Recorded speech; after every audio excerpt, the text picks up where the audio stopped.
you kind of lean into that resistance. Like Yes. the more you resist, the more resistance is there. It's like a telltale sign of like you should go for it. Exactly. And that's a lesson I really want to tell my son is the difference between a courageous person and a coward is not they have different feelings. We all feel the fear.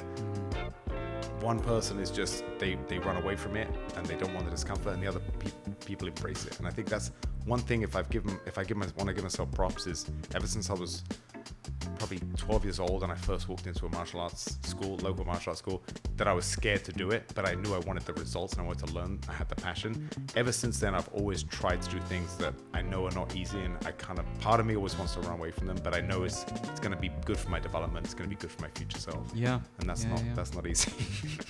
It's not easy at all.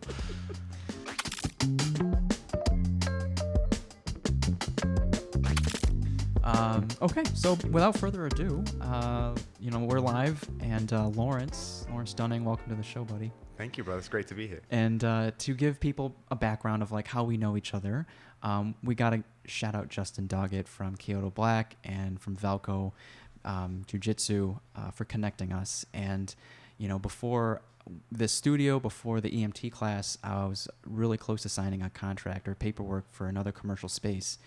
And that commercial space was going to put limits on when I could have business. Oh. They were hesitant when I told them I have about 60 students. And they're like, 60 students? And it's like small law offices, essentially, or artist lofts. So they're not used to that much foot traffic. And they were going to charge me an extra cleaning fee for the restrooms and limit like which days I can, conduct business. And at the time, I didn't know there were any other spaces. Like by doing a Google search or a Zillow search, like you're not coming across a lot of spaces, right? So I told Justin this, and Justin was like, hold on, before you sign anything, let me, connect you with a friend. And I will never forget this. And I was taken aback by how responsive Lawrence was when you were in Mexico. You were in Mexico, and I was like, hey, Lawrence, I'm a friend of Justin's, or Justin connected us, and I'm looking for a commercial space. And like, not even a day, maybe the same day or a day after, Lawrence is like, hey, I'm in Mexico. Let me send you a few places, and as soon as we get back, we will find it. We'll go there and check it out in person.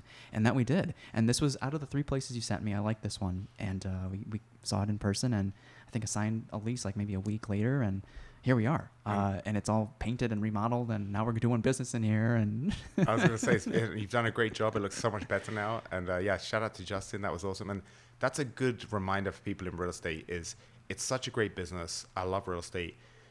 You can, to an extent, build your schedule around the way you want to live your life, which is what I do. And I love to travel. But you don't, just because you're on vacation, business doesn't stop, and it's a relationship business. So I get both sides. I get people that see me living the life I live, and they're like, how do I get into real estate? I want to live your life, thinking that I go to Mexico for a week and I don't even look at my phone.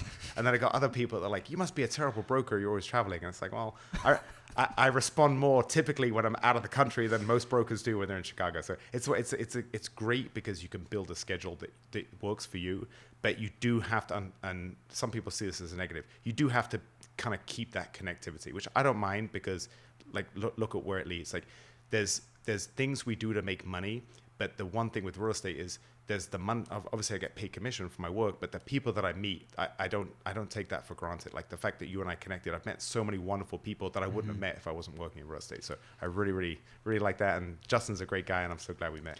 Yeah. And so I've been trying to do my research in what you're about and your life philosophies. And one thing as a podcast host that you can probably relate to is you don't want, especially if that guest has been a guest on many other shows, you don't want to waste their time in trying to have them share anecdotes or philosophies that they've shared previously. I don't want to waste your time, right? So it's been fascinating and fun to kind of listen to all your previous episodes. So, Lawrence is a man of many talents. From you recently won, or you placed in an Ogi jiu-jitsu competition. I'm sure if you were to prioritize father, being a good husband and father is at the top of that list. Real estate agent. You've been a derivatives trader. You've had your own trading company.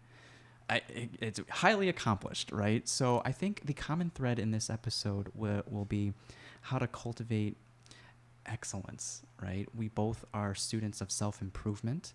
But I'm also a little curious about, and I'm sure a lot of people, like you said earlier, look to real estate as a possible career because of how appealing it looks, whether it's the money you can make or the time that, the free time that you might have from it, the lifestyle, but specifically commercial real estate and real estate investment. All I hear is like there are a lot of tax write-offs in real estate, and it's a great investment vehicle. And you talk to Jay Valko versus about stocks as a way to invest versus real estate, and so I guess a good place to start would be what it's like being a commercial real estate. Is broker or agent a good word? Or yes, broker. So actually, typically, real estate is people do residential or commercial. They focus. I do both. So with investments, it's kind of it gets people a bit confused. Commercial doesn't mean it has to be a business. So if you have a 3-flat with three different units you rent to regular people, so it's not business, they're just residential units, that's considered residential if it's under 4 units. So 2, 3, and 4 units, that's residential. Now, if you have a 6-unit building still with residential people, it's considered commercial for... Oh, I didn't know that. Yeah, for the loan. Oh. So basically, I do a lot of investment properties, and I do, like I'm closing this week on a 16 unit. So that would be considered a commercial building. But I guess it's just easier for builders. Typically in Chicago, on a standard size lot, they build 3 units with 3 bedroom, 2 bath units. That's kind of the more typical, because based on the size of the lot and the building, you need a certain amount of square footage to have a certain amount of units. So typically the bread and butter that I do a lot of is multi-units that are 3 units, but I also do 12 units, 16 units, bigger stuff too. So but the real estate model, the reason it's so attractive for people that are listening that don't really know the difference between, if you have a bunch of money and you want to invest it for your future self, you have a few different options. So one option is to leave it in the bank cash, and we're in a very high inflation environment, so every month you're losing a little bit to inflation and purchasing power. The other thing is you can put it in the stock market. The stock market historically has done very well. It's kind of having a bit of a pullback now, which if you look at a 10 or 20 year graph, it makes sense, because up until the last few years, it's pretty much been an unbroken run upwards, which is very unusual. So we've been in this incredible stock market period where it seems like it's kind of running out of a bit of steam. Real estate it's not taught very much in, like I have an MBA, and when I was in business school, all the things that I learned, that it's not very practical knowledge, because if you want to learn real estate, it's very hard to be taught real estate by any academic institution, because it tends to be so local. So we're recording this in Pilsen, which is a great location where your studio is. Pilsen was one of the hot spots in Chicago, and that's actually where when I started in real estate, I started developing in Pilsen. It's become very expensive now, so people they keep going west. So that if we go from here east, that goes to downtown Chicago. If you go west, it becomes a bit cheaper. So as the prices on the east side of Pilsen get more expensive, everyone spreads west. And this is changing in real time. So it's like, it's very hard to learn this stuff without somebody saying to you, like, to use Pilsen as an example. 3 years ago, a developer wouldn't go west past Western, and then they would start going west to California. Then now they go past California. So people that are listening that aren't from Chicago, these are streets that run north-south. So what I'm trying to say is real estate is so local. Even if you're talking about Chicago real estate, which is already, someone's listening in Florida, they don't know anything about Chicago. Chicago real estate is, even within the city, you have the overall market that might be slowing down because of interest rates going. So the national market is slowing, but you'll always have these pockets that are in really high demand where there's not much inventory. So one thing I really want to state with people listening that are thinking about investing in real estate, and they're reading headlines where they're talking about there's going to be a big slowdown, a big price correction, or recession's coming. The price of real estate is based on supply and demand. And if the demand is slowing, because which is happening because interest rates are going up, it's becoming much more expensive to buy a place, that's slowing. But if the supply stays relatively limited, prices are never going to fall that much, because you just don't have that much supply. And I think that we're entering a stage now, ever since 2008, 2009, when there was that big real estate correction, where there are a lot less builders that have been building for 15 years now. So the national supply of housing is massively short compared to the population of the US. So it's a fascinating time, and I don't have a crystal ball, but one of my pet peeves, Victor, is when people people are so certain, like, okay, in 6 months price is going to be cheaper, so I should wait. Or no, in 9 months rates are going to be lower, so we should buy. We don't know. I've spent a lifetime trying to study this, and I read all the time. I read articles. I'm subscribed to all these really smart economists, and I'm always trying to learn. And it's fascinating because it's endlessly fascinating and endlessly frustrating because you're constantly changing your mind based on the data that comes in every day. So I remember a month ago we were really expecting the inflation data to show inflation had peaked and rates were going to start coming down. And unfortunately, it was the opposite. The inflation number came a little over expectations. The rates went up, and I lost a few deals that were early stages. I was like, oh. So it's one of those things where no one knows. The best we can do is have an idea. But going back to your original question, sorry, I'm waffling. But no, you're good. The reason why real estate is such a good investment is because you have many different ways you can make money. So this building that we're sitting in right now in Pilsen, say you buy this building today, the ways you're going to make money is initially you should make hopefully a bit of cash flow on, you're going to rent out the units, and the total amount of money you bring in through the rents is going to be higher than all your costs. So your costs would be your mortgage, your tax, your water, your utilities, your vacancy, all your fees. So most people look at real estate as I'm going to make some type of cash flow. But even if you made zero cash flow, it's still a great investment. Why? You touched on it. The big benefit is if you make money, the amount of tax write-offs you get from real estate it's one of the secrets of the uber wealthy is they don't pay very little taxes, and one of the best tax shelters is real estate because your accountant will depreciate the value of the building against your income. So ideally you're gonna make cash flow on the building, but even if you don't make any cash flow, you're gonna make a lot of money on the back end. So the first one is the tax benefits.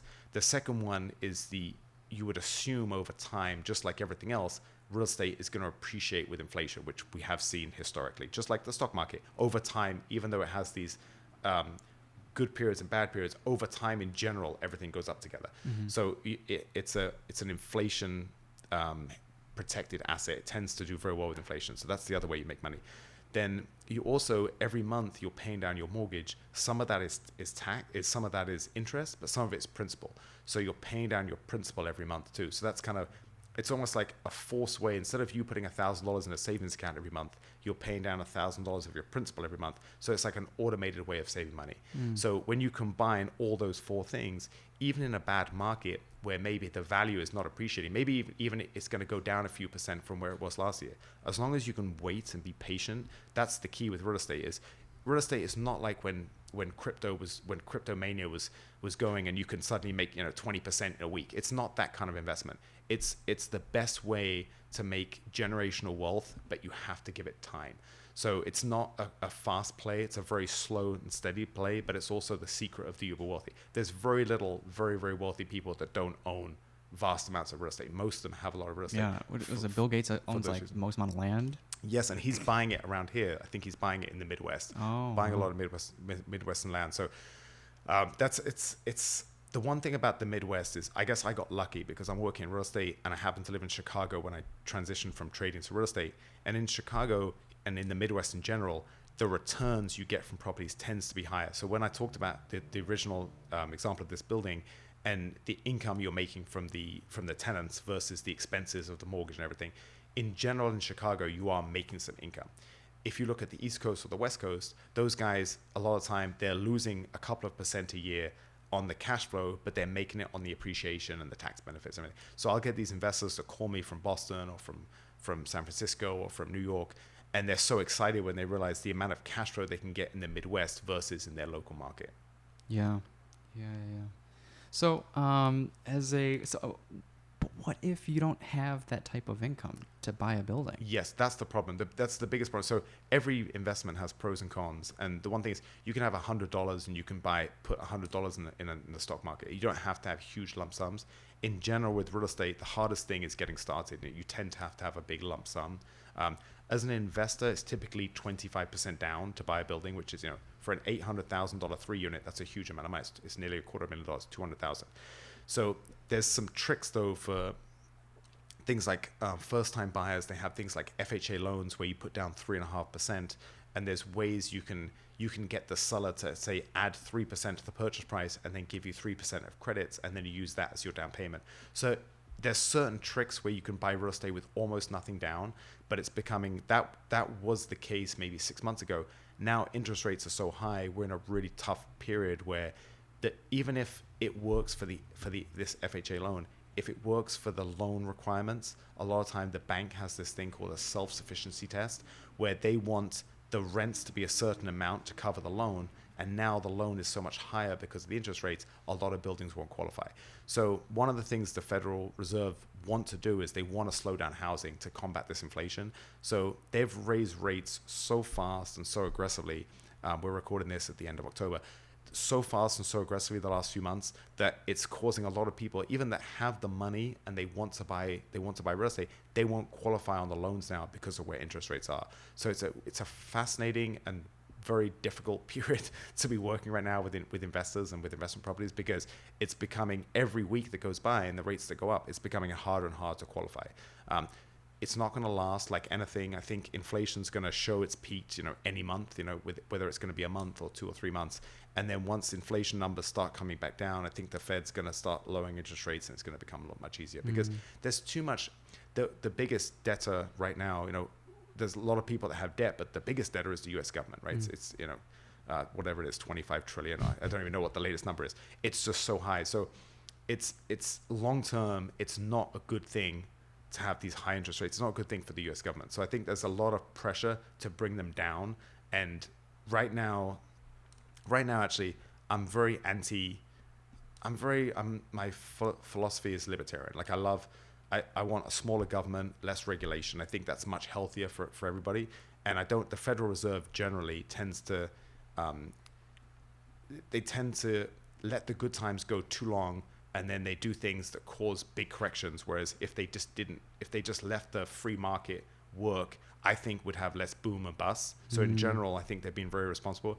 But I will say, as bad as it is for me personally in my real estate business, what the Fed's doing right now is right. They are doing things which I think is necessary to slow the market down, to get inflation under control, to help the people. Because as we were talking about off air, inflation is a flat tax that really affects the poorest, the hardest. The super wealthy people, they don't care if their grocery bill every week is $400 or $500. That's 20% difference. They won't even notice it. But if you're living paycheck to paycheck and your groceries, your rent, and your gas bills go up 20%, you're getting crushed. So for once, the Fed is actually doing the right thing by kind of really slowing down the real estate market, and they're making it so much harder to buy real estate in order to bring inflation back down. I see. Okay. Yeah, I mean, because in areas especially like Pilsen and Little Village, gentrification, right, and displacement. I know someone who's currently running for alderman of this area, and he got displaced from Pilsen to Little Village, right, and he works for the fire department. So having a salary from the fire department and not being able to, I think he was outbid by 50,000, and not being able to afford a building in your own neighborhood is disheartening. Now that's someone with if I were to assume close to a 6-figure salary, unable to buy a building. Imagine the majority of the residents in this neighborhood getting pushed back, like you said, west. When you said like this massive down payment for real estate, there's an app called Fundrise where you can invest partially, whatever you want, but they invest in real estate. So it's like they have their own portfolios and stuff like that. I think the problem with that is that's a way to get in. I think of the revenue streams you get from real estate, I think that's a way to get maybe the cash flow and maybe some of the appreciation, but I don't think you're getting the tax benefits and the debt paid out, right? Definitely not. That's definitely a way to play the real estate game and get some of the benefits. But that's the other thing, Victor, I do want to emphasize is, too many people look at things like, oh, that's going to be passive income. I'm going to buy a building. Well, even if you buy a building, you still have to get tenants, and you're still going to have issues to repair, and you're still going to have to pay the water bills. And you can outsource a lot of it. You can get a good management company, but it's still work. So yes, you're going to get more benefits of it, and you're going to get more different revenue streams on the back end. But if you want a truly passive investment in real estate, you probably do want to go for something like you said, some kind of fund where they're going to take that and you're going to outsource all that headaches and the management and everything. Yeah, I mean it's kind of like Robinhood but for real estate. Exactly. Yes. But I guess like how does one, like, what other ways can someone like save for a down payment? Exactly. I think that's one of my messages that I want to get to people, because I'm very passionate about it, is I've spent a lifetime in finance. So first I had a trading company. Well, first I worked for a company as a trader, and then I left and I set up my own trading company, and now I've been working in real estate. And I've been very lucky, talking about parental influence. My dad always, when I was a kid, he had me working with him, and I equated, effort and hard work with money. And he would always tell me, he said, you can make money and you can spend it and buy something you want, or I'll help you invest it and you'll make more down the road. So my dad had me investing in the stock market when I was 13, 14, 15 years old. So I've been investing in things, and I've seen delayed gratification can make you more since I was a kid. And so that's the thing is, I think we live that example you gave about, a fireman that can't afford to buy the place he wants.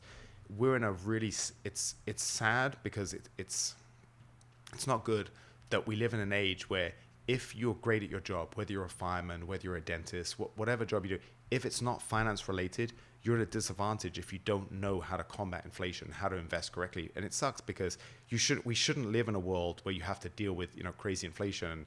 And if you're not on the property, like if you're living in California and you weren't on the property ladder, say your parents weren't on the property ladder and they didn't leave you some inheritance or something, I don't know how you'd ever get on, because the prices are so high. How do you ever get started?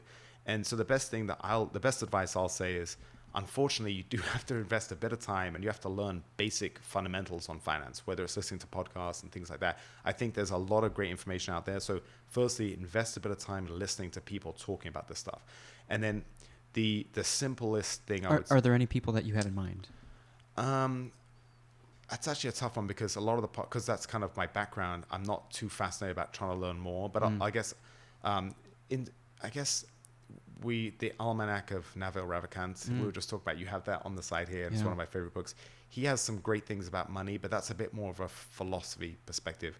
I think I would just say this: of all the things you can invest your money in, there's certain things that are always gonna go up with inflation. So obviously real estate is an easy one, because the price it costs to build a house, the materials, whether it's the lumber or the concrete or anything, as they go up, as they get inflated, obviously the price of the property has to go up too, otherwise builders wouldn't build. So property is a natural inflation hedge. And in the 70s, which is the last time we saw this really high inflation we're seeing now, real estate went up, I think, 300% in the decade of the 70s, whereas the stock market only went up 40%. So that was a decade where real estate massively outperformed the stock market. And I think that was probably the last decade where that happened. And we're kind of in that same environment.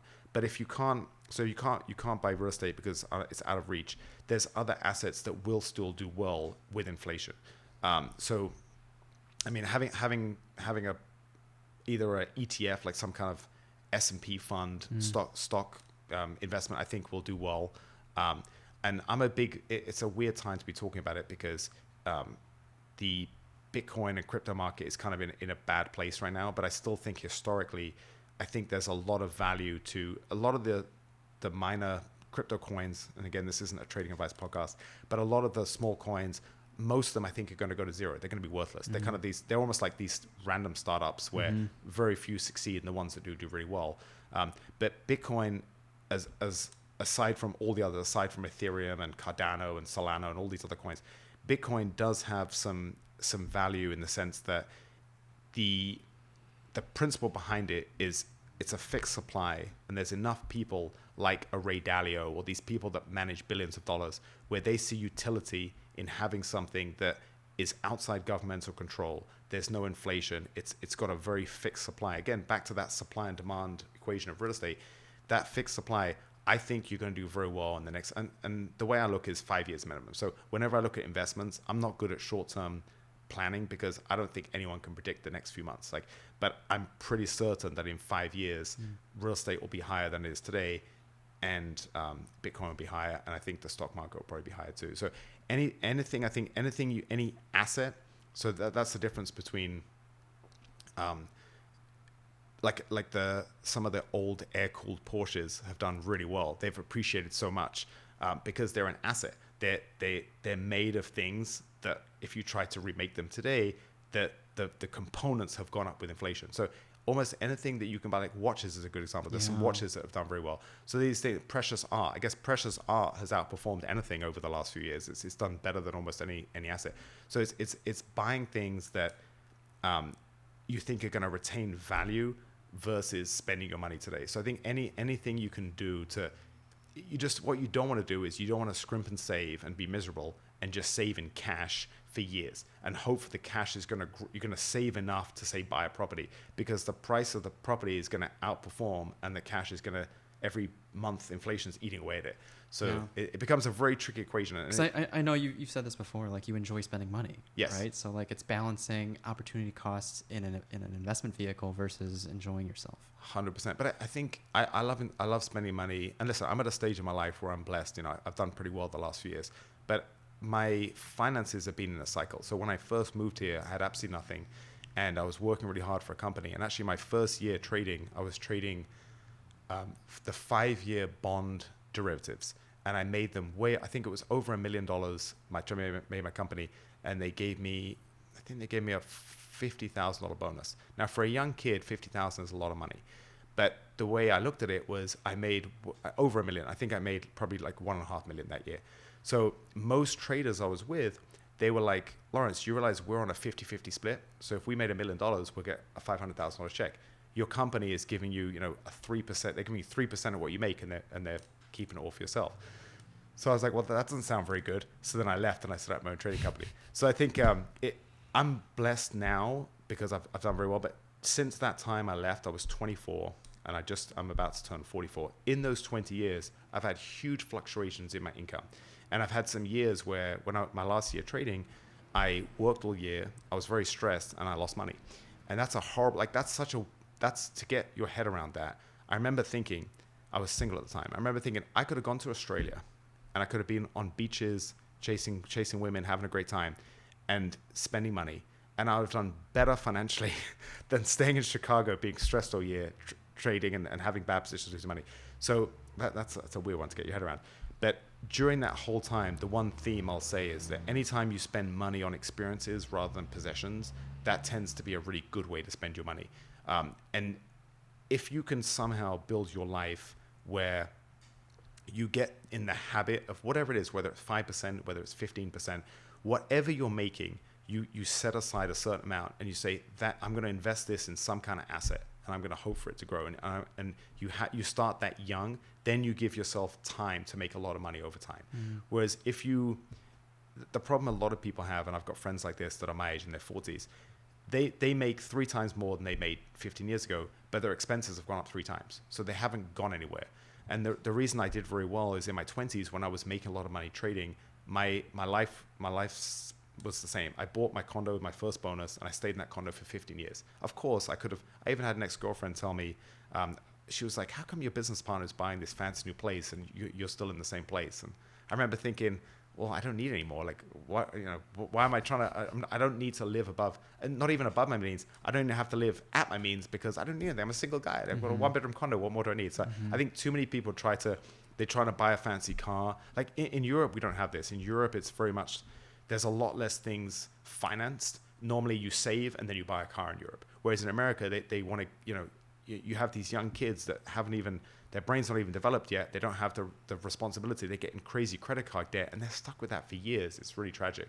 So I think just having that when you're young, trying to set, and even if you're not young, even if you're 50, by saying from now on, whatever I make, I'm going to invest a portion in some kind of asset, whatever you're comfortable with.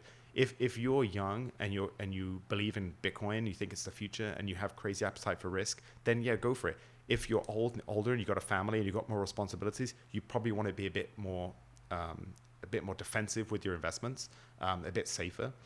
But even now, to be completely honest, I work in real estate. I believe in real estate. Is it the best time to buy right now? I don't think prices are necessarily going to have a big correction, but locking in an interest rate at these rates, I don't think is great. So, for instance, I'm actually moving. I'm trying to get a loan. I'm hopefully going to get approved next week. I'm buying a place in Indiana for the family. I'm not going to move there straight away. I'm going to close on the property and then we're going to do some rehabs, and I'm going to hopefully move in the spring. Now, I'm not buying that. Normally, I would always try to buy with a fixed mortgage, fixed 30-year rate, because then I know my expenses are not going to go up anymore. But because this environment is different, I don't want to fix a rate for 30 years at these crazy high rates. So what I'm doing is there's a new loan that I just found out about a few weeks ago, and you have a 3-year arm. Now, normally I would never buy a 3-year ARM because you're opening yourself to risk. Like in 3 years, interest rates could be higher and you're going to get screwed. But just because of the environment we're in, because rates have gone up so much, I feel very confident that within the next 3 years, I think within the next 18 months, personally, or maybe even 12 months, interest rates are going to be significantly lower again. They're going to go back down. So that 3 years, I feel comfy with that buffer to buy a place with a 3-year ARM. And that gives me 3 years. At some point, I'm going to refinance it. So I think that's the thing with this investments is you've got to find things that you're comfy with. Now, that same product I wouldn't have been comfy with 9 months ago because rates were so low. So it's one of those things where, and it's frustrating because you can't just give advice. If I give advice today on exactly what I believe and someone listens to this in 3 months, it probably wouldn't apply so much. You know, so it's endlessly frustrating and endlessly fascinating that it's such a dynamic marketplace, and we're living through a period where we had a decade almost before COVID where things were very stable. And the last few years, there's been so much volatility. I don't know if you follow the stock market, but do you remember when COVID hit and the world shut down? Things crashed. And I was the one saying at the time, I was saying that we're going to have some bad inflation soon because of the government policies, which sadly I was correct on, we're seeing. But the other thing is, I thought it would be a V-shaped recovery, meaning it goes down pretty quick and then it will recover at some point and it'll make like a V in the graph. I didn't realize, so I was having that thought, but I didn't think it recovered almost instantaneously. It was back straight up. And that's because the stock market is not about what's happening today. It's about the perception of the future reality. And so people were very optimistic looking forward, partly because of all this government inflating the money supply, and that money had to go somewhere, so it went into stocks. But like I said, so I had my educated opinions of what happened, but I could never see the stock market recovering so quick. I was shocked, you know. So which is a lesson, and I think you talked about this with Jay. Valko is just like how cash solvent you should be for things like this. Exact opportunities. Yes. Yeah, that's a great point, Victor. So what I said earlier is, if you save money and you have cash in the bank, you're losing purchasing power every month with inflation. That's the negative. But the one thing you do have when you have cash is you have opportunity. So if you're sitting on cash, you're losing a little bit through inflation, yes. But at any time there's something crazy happens, you have cash to invest. Because I remember when 2009, I think it was, when they were talking about pretty much the financial system collapsing. And I remember Citibank stock went to $1 or 97 cents or something. And I remember looking at my trades. This is when I was still trading. And I remember looking at my trading account and I was like, this is such a buy. I don't think they're going to let Citibank go under. And I had no money, but I had no cash to invest. But I had some stocks that were already, they had gone down a whole bunch, and I just closed my eyes and I sold them. And I put that cash in Citibank, and I remember I sold it at $3. I think it went up to like 20 or something. I sold it way too early, but I tripled my money, but I didn't have any money. I had to sell assets at the low point in order to invest in that.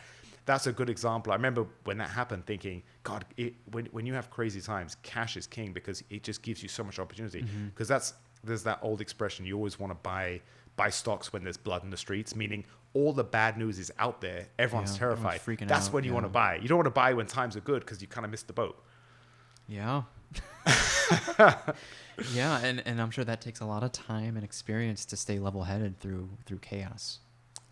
Yeah, I think that comes back to having that long-term mindset, Victor, where when everyone's fearful and no one knows what's going on, and one person says one thing and then the other person says the complete opposite, and people are fighting on CNBC and you're so confused. There's certain principles that you can look at, and as long as you have a long-term time horizon, I think you're going to be okay. Yeah.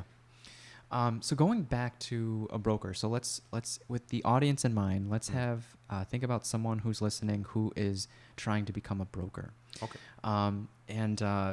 Where does one start? Because you see groups of brokers that have partnered with maybe loan officers and other types of brokers that focus on residential versus commercial. So where does one start? They get their license. Where do they start? Great question, because I'm actually doing this with Indiana. I'm trying to get my Indiana license as I'm moving. I'm going to try to start growing my business in Indiana. So the very first step is you just got to get your license. Once you have your license, you're basically an independent contractor. So you have to find a company where you hang your license basically, and they're going to be your sponsoring broker. And so the first thing is get your license and then decide what kind of environment you want to work in. So some companies, these bigger, like a Berkshire Hathaway, they have offices all over the country. They have something that my company doesn't have. They have this much more global network. They have a lot more, I would say, they have a lot less flexibility than I work for my friend owns my real estate company in Chicago, Main Street Real Estate. Shout out to my buddy Mo.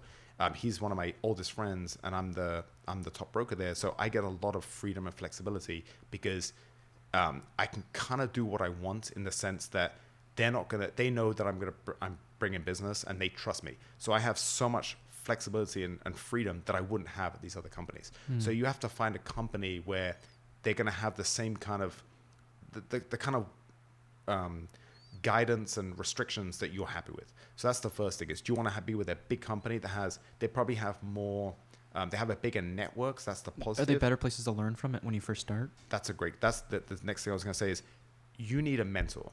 So the selling point of my friend Mo, who owns the company, is he's a small company. It's one office, 60 brokers, I think it is. You can get him on the phone, or you can schedule a meeting with him where he can walk you through. Because as a new agent, don't think about the money you're going to earn down the road. You got to think about skill development. And I think the biggest mistake is people that have been in the business 3, 4, 5 years, and they never really took they were always about, I'm going to try and get a commission and try and get a sale. But they never spent the time learning how to be a good agent. And I remember my first year as a broker was so depressing. I made so little money that I remember thinking at the end of the year, I could have made in one day trading in the pit what I made in a year of being a broker, hustling like running around the city. But I didn't care because that first year I wasn't trying to make money. What I was trying to do is get as much business that would keep me busy. So I would meet as many people. I would learn the city back to front. I would learn the business back to front. I would just be busy because I figured by being busy was the best way to learn. So I would say the best advice is if you're doing something else and you want to get your real estate license, don't quit your job when you get your license. Keep what you're doing so you're not reliant on money, and give yourself 6 to 12 months of just learning and trying to find a mentor. Like if someone came to me and they said, the problem is people, and you might get this a lot, Victor, or you might not, I'm not sure, but in real estate, one thing I get is every day, multiple times a week, and normally a couple times a day, I'll get people reaching out, whether it's a lender or an inspector or another broker who's new, and they're always like, they want something from you, like, hey, can we meet for an hour? I'll buy you coffee and I want to pick your brains. But as a busy guy, as you know, we're being pulled in so many different directions, I physically don't have time for that. Whereas if someone said to me, if a new agent said to me, hey, listen, Lawrence, I want to join your company and I'll be a team member for you, and you can pay me whatever you want, but for 6 months, I'm going to do a bunch of stuff you don't want to do. I'm going to run around the city, pick up keys, meet appraisers, do all this stuff for you. In return, can you teach me, how to be a top agent? That would be something where I would be very open to that. So that's basically what you want to do as a new agent, is you want to find somebody who's at a stage of success and reputation. They've got enough experience, and people like that typically don't have time. Like time is already a limited asset. So give them something of value. Exactly. I think that's the biggest mistake is I've never once solicited business by sending someone a message and being like, hey, can you use me to buy a property? Like that's not my personality, and I don't like that.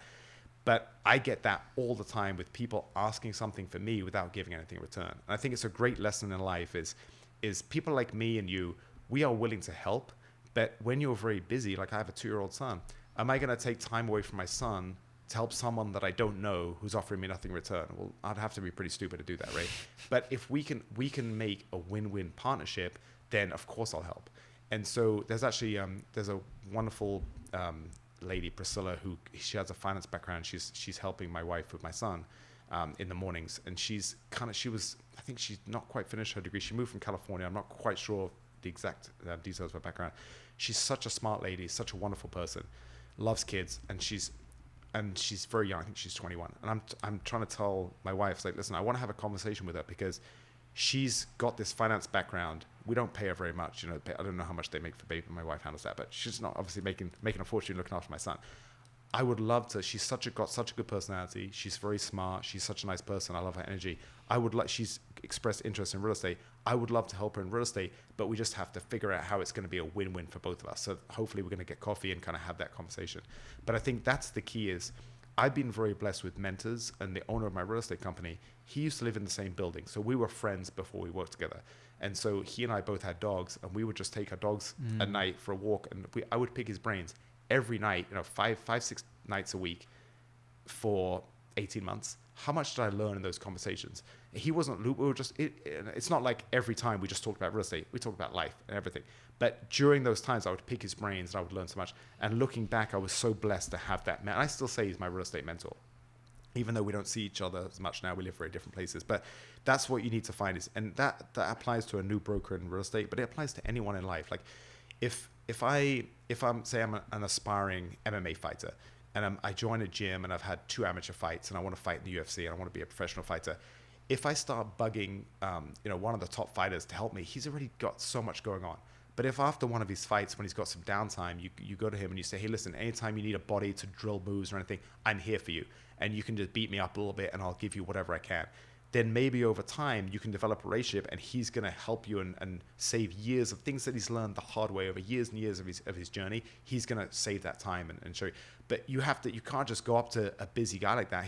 You got to use common sense. And I think too many people now reach out to people they don't know. And they just asking. Yeah. And it's something. I'm a nice guy, and take. And we talked about this a bit off air, Victor, about us both learning how to say no. I think that's one of the biggest challenges that I get is that I am a nice guy and I do want to help. And for years I've done stuff where it is a bit frustrating. Like the other day, I was a little frustrated with somebody because he basically reached out to me as an investor to buy a building, and he was asking about one of my listings or something. And he's like, can we talk about it over coffee? And I normally don't do coffee dates because I just don't have time. But I was coming home and I said, okay, I'll meet you here. We get coffee, we sit down. He's like, okay, so Lawrence, I'm a broker and I just got my license and I want to do what you're doing. And I'm just like, this wasn't the purpose of the conversation. Yes, I was a little frustrated, but you know what? I bit my tongue and I was like, listen, I'm here now. Don't be a baby. So I gave him best advice, and for an hour we sat there.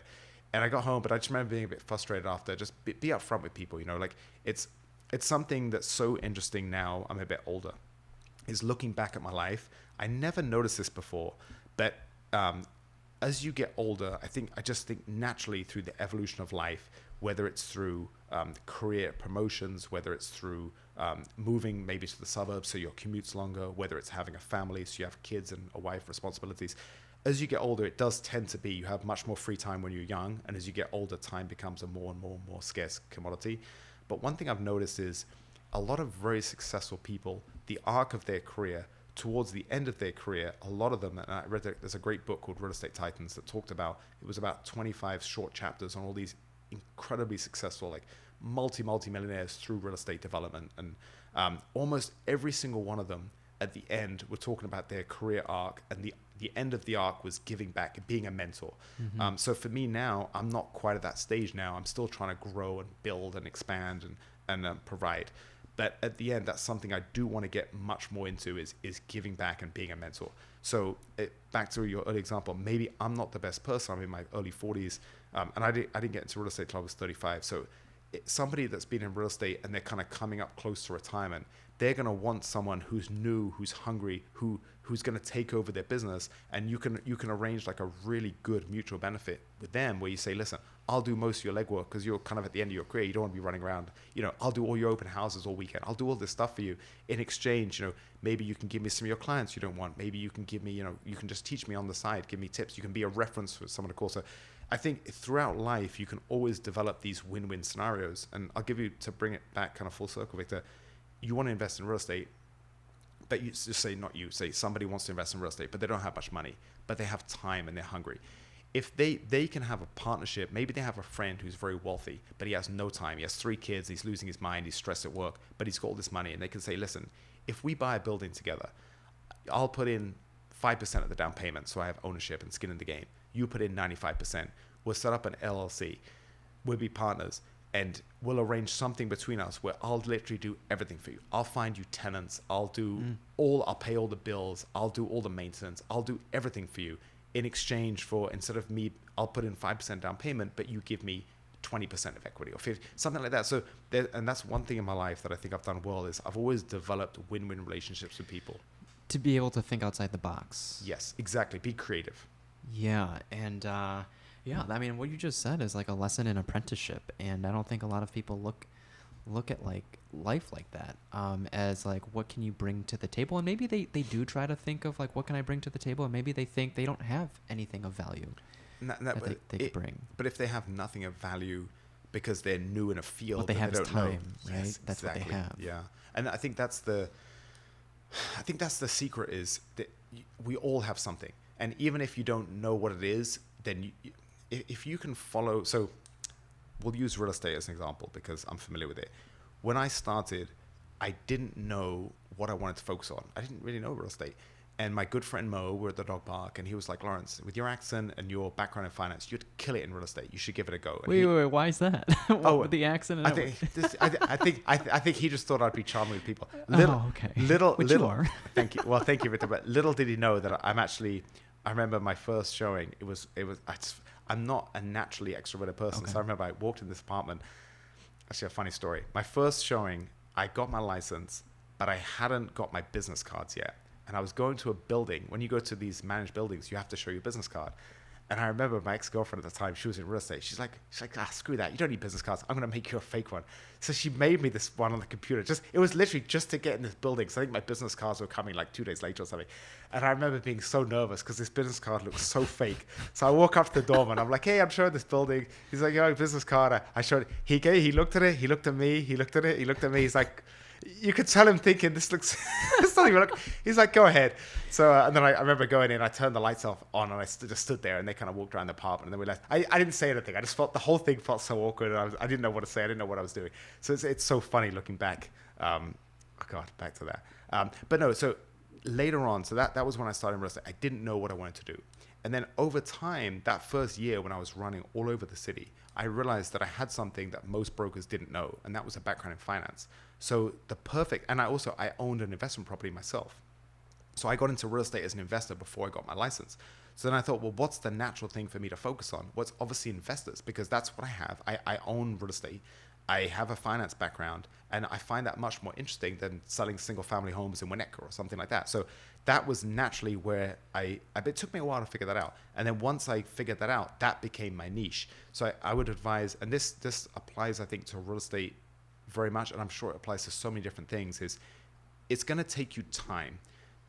We use real estate as an example, and then I'll see if I can figure this out to life. But Victor, if you use real estate as an example, what are you passionate about? So I've got a good friend, my buddy John, who's very charming. He's been in Chicago his whole life. He knows lots of people, and he's very suave and smooth talking. And he loves like going to fancy dinners and going to nice new bars. And so he's very much in the scene. So for him, trying to market himself as a luxury downtown, like luxury condos, that's perfect for him. So it's trying to find what you're interested in and what you'll be good at, and then you find your niche in real estate. Because the problem is, almost everyone in Chicago that has a wide circle will know 3 or 4 brokers. But you're going to refer, like people will refer me because if they have a friend that says, I really want to buy an investment property, they're not going to think about those other 5 brokers they know. They're going to think about me because that's what I do. 80% of my business is multi-units. So that's an easy association in their brain is, you know what, call my friend Lawrence, he's helped you. And I already have the relationships with some builders. So half my inventory I sell never hits the market. I have something that's going to be finished in 2 months. I know someone is looking for exactly this building. You can work out, again, talking about win-win relationships. The builder will take a slight reduction in price to get it pre-sold because he doesn't lose time on marketing. And the buyer will buy it before it's finished because he's going to get a slightly better price, and he knows that it's what he wants and he's not going to have a bidding war. So you kind of make those win-win scenarios. So I think in life, it's the same thing where you have to find out, if you don't know what you're doing with your career, you have to find out how you can get the things that you're good at tends to be the things you're also fairly interested in, and trying to find a way how to monetize that. And that's not always easy. And I'll use the example of jiu-jitsu. When the Gracies first moved to California, no one knew what Brazilian Jiu-Jitsu was. And Jorge and Gracie, I think, was teaching out of a garage. Now, all those early Gracies are multimillionaires, and there's Jiu-Jitsu all over the world. They've done an incredible job. But when they moved here, there was no money in it. They didn't know how they would monetize it. But they knew they had a skill that was great, and they had to put themselves out there and market it. And I think for a lot of people, we talked a bit when we were chatting before about imposter syndrome. I never used to think I had it, but of course I had it. Like almost everyone has it. Everyone has some type of imposter syndrome. And it's trying to figure out what you enjoy doing, what you're good at, and then trying to overcome imposter syndrome to figure out how you can monetize that. And I think these are not easy questions, but that's what people should be, especially younger people that are trying to figure out what they're going to do. Because I was never one of those guys where, an 8-year-old kid that says, I want to be a fireman, or a 10-year-old, I want to be a doctor. They just know. I had no clue. And I had no clue when I was 35 and I had my last professional MMA fight, and I was kind of done with trading. I didn't think my business model worked anymore. And I was thinking, what the hell am I going to do? And I remember being kind of down about it, thinking, geez, I felt pretty lost, So I think it's a blessing and a curse, because the people that have that vision and they're like, I know I want to be a doctor. I'm going to go through 10 years of, medical school, residency and everything, and then I'm going to be a surgeon and I'm going to have a really good life. They're kind of stuck on that career path early on, and they stick with it, and they tend to do very well financially. But a lot of us don't have that. We don't really know. And I don't think that's a bad thing. I think there's pros and cons. There's pros and cons to those surgeons. Blank canvas. Yes, they do very well because they have that vision. They put the time in. But you and I, we both do many things. We both have podcasts. We both have many different interests and many different ventures we're doing. And I think that's the secret to a rich life, is that you're trying to figure it out as you go. And if we can embrace the chaos and just figure out how best to balance enjoying what we're doing with making enough money to live the life we want to live. And these are not easy questions, but I think that's the recipe to a good life. What specifically about real estate do you like or love about it? I think there's a great book I remember reading in 2006 on vacation to the Dominican Republic, and I was in a bad relationship. We broke up right after, but during the trip, I remember having such a good time because I was so engrossed in this book, and it was by Martin Seligman, and it was called Authentic Happiness. Okay. And he talked about what makes a good life. And he said, we all have these things, he calls them signature strengths. And they're basically things within us that we're good at. So if you can combine your signature strengths with also serving a bigger purpose. So if my signature strengths are being an assassin and I'm killing people, that's probably not the best recipe for happiness, because you're not really serving a good purpose. But if your signature strength is being a real badass, and you join the Navy SEALs and you're killing very bad people, then maybe you can see that's kind of a good line of work for you. That's a different conversation, but I guess my point is, if you combine the things you're good at, and I don't know why that popped in my mind. I think I was listening to a podcast with 2 Navy SEALs. That's why. I think if you can combine the things you're good at with trying to serve a bigger purpose. Yeah. So when I was trading, I really enjoyed trading because I love numbers. And I really enjoyed every day I was in that trading pit. It was complete chaos and pandemonium, and I had to somehow figure out a strategy to deal with it and trade. But I also knew, without derivative traders, we serve a huge purpose. Is we provide people that need to protect against interest rates fluctuations. They can trade. They use options as insurance. Just like if you're a farmer, you use options on grains to protect you from a drought or something. Or no, a drought, your prices will go up. An overflux of grain where the prices collapses, you can buy certain options to protect you. So there's a huge, in the global market, there's a huge value for options. You're providing a service to people as insurance. That's what options are, to protect you. So I didn't feel like I wasn't a scumbag. I was an honorable trader. I wasn't trying to steal money from people. I was providing a service that I also enjoyed intellectually. So it's the same with real estate, in the sense that there's nothing better than helping someone buy their first home, because it's not typically the home is the biggest purchase you're going to have. It's where you come home at the end of the day. It's a very special, it's a special place for most people where they live. And so there's that satisfaction of helping them. That's a part of it, but most of my business is the investment side, and that's my passion of trying to help people protect themselves from the world we live in. And we live in a world where, if you look at the price of things in the 1930s or the 1940s, of course, this is a long time ago, but it's only a couple of generations ago, and you'll see how crazy inflation is. I mean, the rent in New York was $25 or something like that to rent a place to live. So we're in a scenario where if I can play a little part, whether it's talking to you on podcasts, whether it's helping people invest their money and protect themselves against inflation, that makes me feel good. I want to spread the message that real estate is not the only asset, but it's something to think about, and it's one of the ways that you can protect yourself against this environment, which I think is going to continue, where we're always going to have some type of inflation. So it's on us. Like, there's nothing sadder than someone that trusts in the system, and they do their 9 to 5 and they punch the clock for decades. Decent human beings. Yes. Right? And they don't know any better. And then they get to retirement and suddenly they can't afford to live. And then that's tragic. That I know my wife's got some older relatives who work night shifts in their late 60s, early 70s. They're working 12-hour night shifts and they're barely paying the bills, and that's really sad. So anything that I can do to try to spread the financial knowledge of put a bit of time in now. It's like that. Anything we can do now that will pay dividends in the future, but the time is going to multiply it. So the beautiful book by James Clear called Atomic Habits, one thing he says is you've got to make time work for yourself. So if you take off in LA and you're flying towards Boston, all you got to do is change the nose of the plane a couple of degrees, and then you're going to end up in New York. But it's going to take you 6 hours. So that tiny change over time is amplified. And I think that's with everything, with health. Like a lot of people would, in the trading pit, I used to bring my own lunches because I was boxing at the time, and I was making weight for boxing fights, and I was very strict with my diet. And I used to bring my lunch to work, and they would see me come out the pit. When I was trading, not so much, but when I first moved in, I was a trainee. The guys would be like, "What are you doing?" The old traders, they'd always haze the trainees. Like, what the hell are you eating? Rabbit food? They would say all this stuff. And then I won the Golden Gloves, and they all shut up. There's a reason why you do certain things. So how much do you want to, and this applies to everything, how much do you want to sacrifice today to live the kind of dream life you want in the future? And I think I've always had that mindset. I really think I bring it back to my dad. I'm so grateful. Thank you, Dad, for just giving me that as a kid is the sacrifice today to pay dividends in the future. I think that can apply to your health. It can apply to finances. It can apply relationships, to relationships. right? Yeah. Well, I mean, listen, congratulations on the engagement. Oh, thanks, buddy. It's one of those things where too many people think that if they can just, I've got single friends that think if I can just meet the right woman, I'll be done.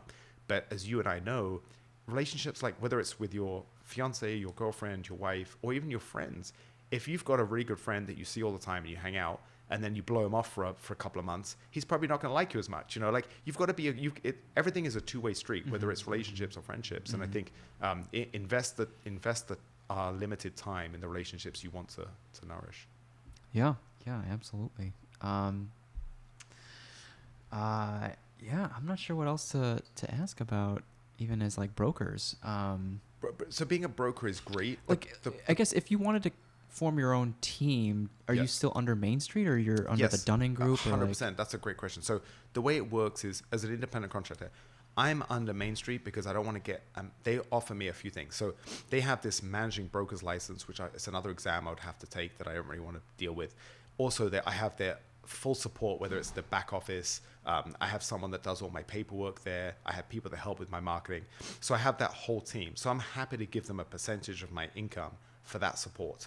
If I wanted to go, so I can have a team within a brokerage, and that's what you're going to see. So the number 2 agent in Chicago is called Matt Laracy, and he's under it. He has a team, and a huge team, maybe 12 people. They sell 200 million a year or something crazy, huge numbers. But they are still under a team. I think it's TD Ameritrade. So that's something like that. I forget the name, but they're under a brokerage themselves. Yeah. So ideally, I guess if you want to get into real estate, what you probably not a bad idea to do, and I've never done this, but I just know a lot of people do it, is you start off and you join the team of a very successful person.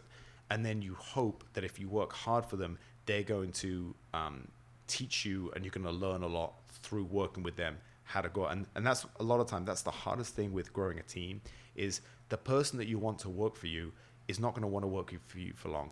They're going to want to work for you until they learn enough, and then they're going to want to go off on their own. Whereas the people that are going to want to work for you forever, that have no aspirations, you probably don't want them. Yeah, yes and no. I mean, there are people that are like A players and B players, and people that thrive in working not as because it takes a lot. It's a specific breed to be an entrepreneur, and not everyone's bred for that. That's right? true. So there are people who thrives in serving rather than being more of a leader. That's actually very true. And some people, they just don't. Everything's a trade-off, right? They just don't want that. They'd much rather take less ownership for more security. What we said earlier, like running your own business is like one of the most stressful things, right? But and it's also a two-way street of like the value you provide for each other. Yes, exactly. But I think if anyone, because I do get this a lot, I get a lot of random people who I never think would want to get into real estate. I don't know why. I guess they just do something completely different, and they'll send me a message and they'll be like, "Hey, I'm thinking about getting into real estate. What do you think?" I guess for those kind of people, I would think if you're asking such a general question and you're asking for advice, then it's probably not for you. You want to already have the opinion. the question should be, I got my license. I want to be a top agent. What do you think would be the next step for me? Just see what I'm saying? Just a different phrasing of the question. That would probably be, as opposed to someone watching the UFC and thinking, oh, that looks kind of cool. I wouldn't mind being a professional fighter. That's very different from someone that's like, hey, I wrestled for 15 years and I have a really good background and I think I might give this a shot. Does that make sense? It's like the same question, but just a different approach to starting. So then what makes a great broker versus what separates a great broker from a good broker? I think it comes down to what value do you provide, because we all, there's 45,000 licensed Illinois brokers, something crazy. And I remember when I heard that number thinking, why am I getting this is 7 years ago. Why am I getting my license? That there's so many that the market's saturated. That was my previous mindset, which is not that an abundance growth mindset, which is what I have now, where there's enough business for you, regardless of if there's 10,000 brokers or 100,000. Is if you have to just do better though. So you have to provide more value. And coming back to what we said earlier, I think you have to have a niche. So by having a niche, in your niche, you're naturally going to provide way more value than someone that's not a niche. But I actually think the biggest thing with real estate is, I think it's relationships. And Chicago's a small, big city, Victor. And I'm sure you've... Really? Well, I'll tell you this. So I have a client, bless him, I love him to death, but he's very difficult. And we're in the middle of a deal right now. He's buying a new construction building. And we got into it a bit because he's very successful. He's a doctor, very, very wealthy, owns a bunch of buildings. But he's incredibly... when it comes to business negotiations, he's very contentious and aggressive. And he burnt a bridge with one of my past lenders by kind of asking him for being rude, and then he missed some payments and he got denied a loan. He's one of those guys where he has lots of money, but he's very busy. So he had one of his buildings, he missed a few mortgage payments, and then he tried to blame the lender, even though it was completely his fault. So he burns this bridge with the lender. Then I find in this new lender that I'm actually using for my purchase, because he has this 3-year ARM product, which is, it's a godsend in this environment, this product. So some lenders have certain products and others don't? Exactly, yes. Jesus. It's very confusing. So this product that I'm talking about, with anyone that's listening, any brokers, this is great advice for you. It's Federal Savings Bank, and it has a loan for investors that instead of putting down 25% that you normally have to, you only put down 15%. And it's a 3-year ARM at about 5.5%, whereas investors are paying 7.5%. So it's this incredible product. So I find this loan, I introduced the doctor to my lender, and he basically said he was kind of disingenuous with how much he made in his returns. So this lender approved him based on what he said. Then when he got his taxes, because his accountant correctly so writes off so much, it looks like the buildings are losing money, because that's what you do for your taxes. Then he ended up not getting approved for the product. Then again, he tried to blame this lender. So I said to him, I said, listen, you've got to stop burning bridges, because you don't care, because you're just trying to buy a deal, and I'm out here for you for a year or two. But I work with these people, like these lenders, we have good relationships, and I'm all about relationships. So stop burning bridges with my good relationships. And he's like, okay. He's like, don't worry. He's like, this great product, I know a girl that worked for that bank. She helped me with my condo back in 2017. I said, oh, that's awesome. So I called her. She said, Lawrence, like, why do you think I never work with him again? She's like, he was a big pain. Like, he kind of burned that bridge too.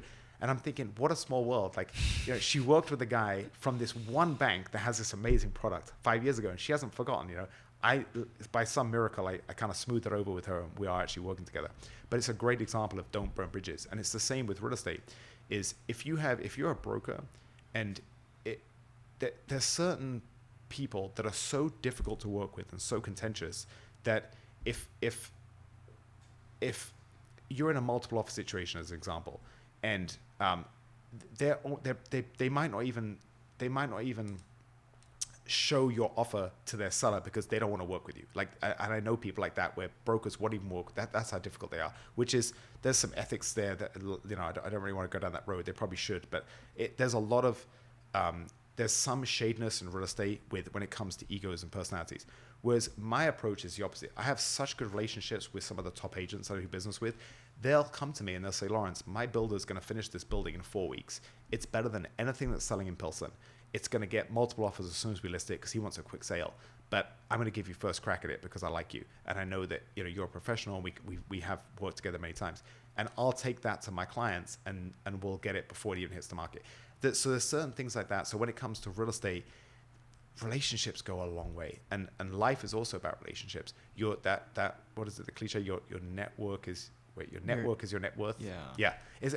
And so I think in real estate it all comes down to is having that long-term mindset and trying to build relationships. And I think that's the same in anything. I keep bringing it back to fighting because that's my passion, right? My hobby. But it's the same where if you're an aspiring fighter and you have good relationships with a promoter and you're going to sell tickets, he's going to give you good matchups and you can kind of build your career. Whereas if you're very difficult to deal with and you don't bring anything to the show, he's probably not going to give you favorable matchups.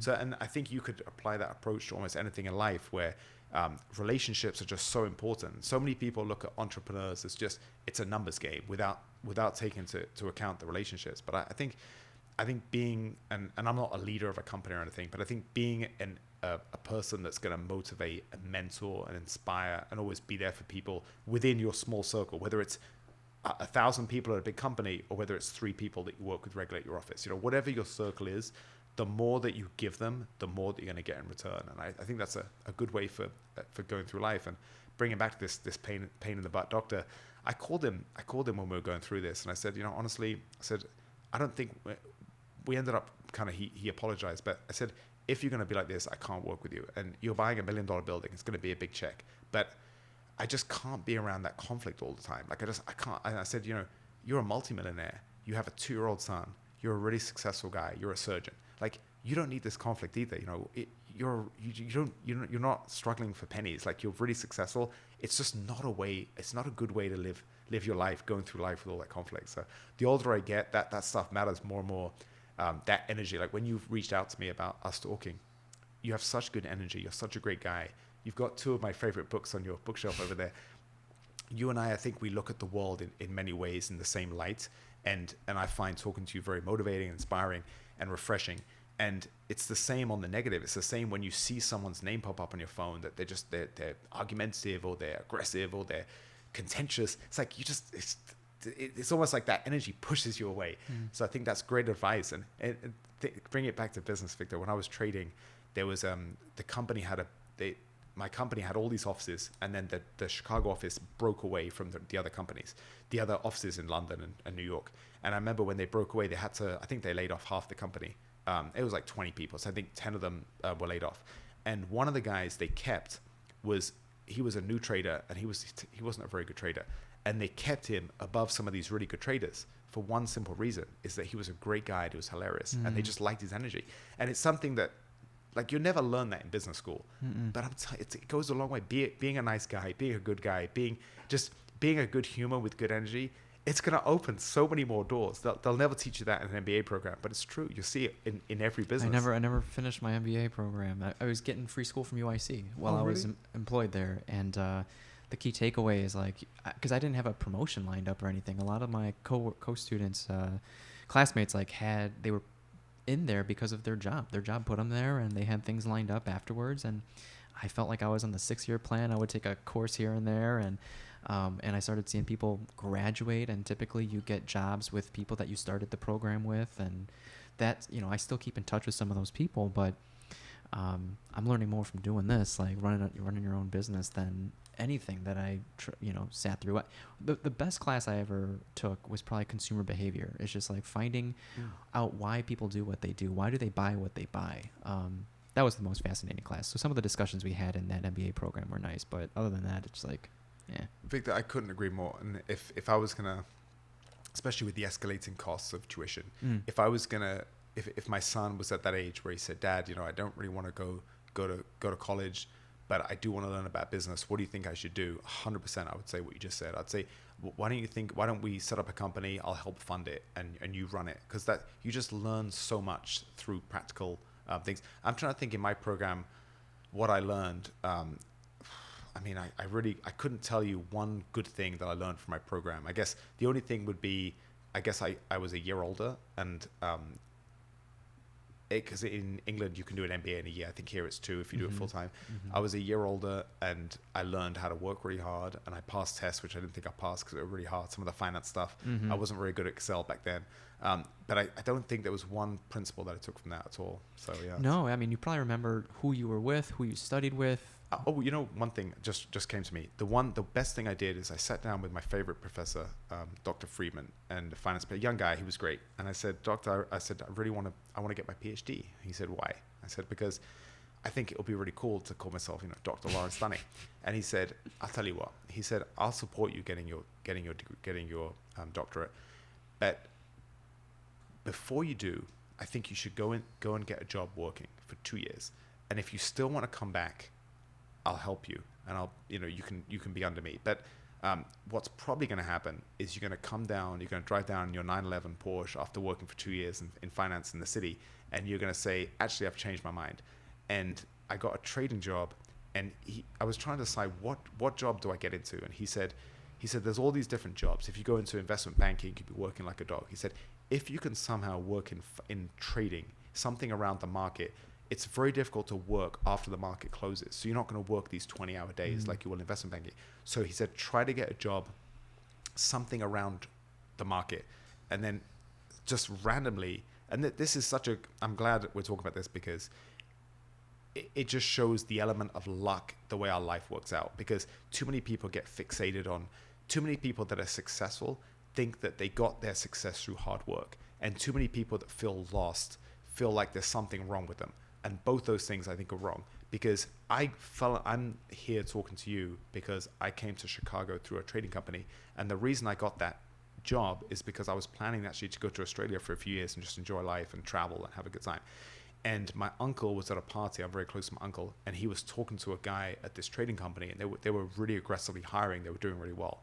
And he said, oh, my nephew just graduated last week in his MBA program, and he's not working. And the guy's like, oh, time to give me a call. So I was literally looking at flights to Australia, and I'd saved through part-time jobs and investing in stocks when I was a kid. I had a nice amount of money back then, saved up a few thousand to enjoy life.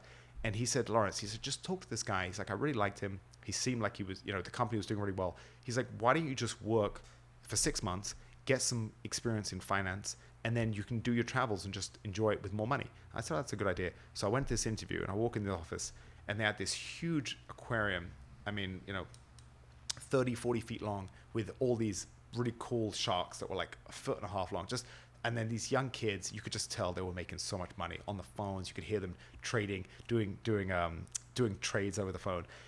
And while I had about 2 days of interviews, I had about 12 interviews with all the different heads of the desks. And then right at the end, with the main guy, I think I passed the other interviews, and he said, oh, look at your resume. And I was doing martial arts back then. He's like, oh, my wife got into kickboxing, and we talked about martial arts for 20 minutes. And he's like, oh, when do you want to start? It was the easiest interview. And I said, so I didn't tell him I just wanted to work for 6 months and leave.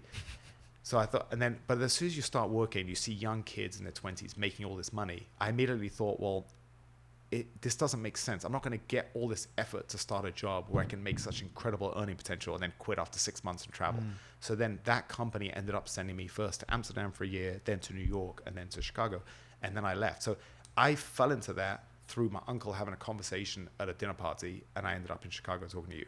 So I think it's such a good, of course I worked hard, and I had some, some of any success that I've had, some of it is obviously through hard work, but so much of life is luck. And I think that's such a good thing to remember, because people that haven't figured it out are some of my favorite people. I find it a little boring when someone... But they're trying. Yeah, they're trying. And also they're curious. And a lot of people that haven't figured out life is because they're being put, and you're a good example of this. I'm not saying you haven't figured out life, because you haven't. I haven't, though. But, we're trying. We're trying. But I think you and I are both doing multiple things because we have multiple interests. And I think that's such a good thing. That's not a bad thing. Whereas sometimes for pure career success or monetary success, you want to have a singular focus and just follow one thing. Of course, if you're following 2, 3, 4 pursuits, of course, it's impossible for you to be as successful as if you're just focusing on one, right? Yeah. But I think some of my favorite people are like you, where you have those different avenues and you're doing different things that nourish different parts of you. One side might nourish your more intellectual side. One side might be more your spiritual side. One side might be just purely to pay the damn bills, So we've all got these different things. And I think we're in a beautiful period of the world where it's not that unusual for people to be like us, where we have multiple different things we do. I think it's kind of cool. In my parents' generation, most people got one job that they stuck with for their whole career. Whereas now people are changing careers and jumping around. Without looking back, yeah. Yes. Do you ever feel like you need to give anything? I don't think so, because you were great at so many things, but like, you look at, I think you talked about this with someone else, Jay or Mo, but like the Michael Jordans or the Tiger Woods, like to be so narrow viewed or singular in their goal that's the way to greatness. That's such a great, I think. Because we feel stretched, right? We feel stretched thin. 100%. And I think about these things. It's so great being a dad. And I've been talking recently about how much I love it. And I just want to have a disclaimer for all the non-dads out there. Enjoy not having the stress you have sometimes when your kid's being a little monkey. He's going through the terrible twos and he's just being an absolute monster for a few days and you're pulling your hair out. So it's not always wonderful. I just want to give that disclaimer. But well, I mean, at the same time, people did tell you like exactly what you just said, but you're like, hey, I'm still kicking ass in jiu-jitsu. I'm still killing it, Well, thank you, brother. But one thing about having my little cub, he's coming up to 2, is I start thinking about things, how I'm going to explain it to him. And I love the idea of having these philosophical conversations, because while I love my dad, he was such a wonderful father, I was very close to him. I didn't really have those conversations with him. And sometimes I remember being in my mid-20s thinking, man, I wish my dad had told me some of the stuff that I had to figure out the hard way. But with my son is how much, if you want to be truly great, and Michael Jordan's a great example, if you want to be truly great, it's at the expense of a lot. And even now, when you talk about him, he seems to me kind of bitter that he's getting compared to the people today because he thinks he's better than them today. And here's a guy who has all the success, he was absolutely the top of his field, this global icon, but he's so competitive that it's hard for him just to be happy. And I think that's something that I've been thinking a lot about. So my good friend Brad and I, we did this competition together last weekend. It was he got his black belt recently. We both did the black belt division of the Pan American Nogi tournament. It was a really tough tournament. I came third. That was my goal, was to get to the top 4, it was a really tough bracket. And he won his division. And we were both so happy, and we both been competing a lot together the last 10 years. And I said, I'm going to take a long break. It might be the last one, I'm not sure, but I'm going to take a long break from competing. And he said the same thing. And the reason is because we're both competitive, and we know that you're never going to be satisfied. There's always another goal. But at some point, you have to just be happy with what you have. And we're both kind of coming to that realization. So that's a great thing. Imagine having that conversation with my son, who's also called Victor, little Victor, and having that conversation with him is, of course, like any parent, I want my son to find something that he's passionate about, to be great. But just be aware, if you're a competitive person, most people that you look up to in whatever field they're competitive in, they're so competitive, it's at the expense of a lot of things. And a lot of the time, it's at the expense of happiness. Yeah. And there's that, it was that great story, and I forget who, it was Joseph Heller, the author of Catch-22. And I can't remember who's telling the story, but this journalist was at a party with Joseph Heller. It was some billionaire party in New York. And he said, Joseph, does it bother you that this guy makes more in a day with his investment deals than you'll make, of the lifetime royalties of your book, Catch-22? And he said, it doesn't bother me because he said, I know what is enough. Like, that guy doesn't know. He's always striving for more. But Joseph Heller's like, I know what's enough. And I think that's what my friend and I, we had such a nice weekend competing. And we realized that we don't have to always strive for more. Sometimes you just have to sit back and say enough's enough. And I think that's the biggest difference between success and happiness, is people that are very successful are always looking forward. And when I was young, I loved Arnold Schwarzenegger because I thought he was such a good example of someone who he was the best bodybuilder when he was young. Then he moved to California. He made his first million through real estate investment in Santa Barbara real estate. So before he made millions in movies, then he became a global movie star. Then he became the governor of California. So it's hard enough to reach the top in one field. And this guy reached the top in 4 very different fields. It's incredible. And he had this thing where I remember reading his biography. His biography is such a great book.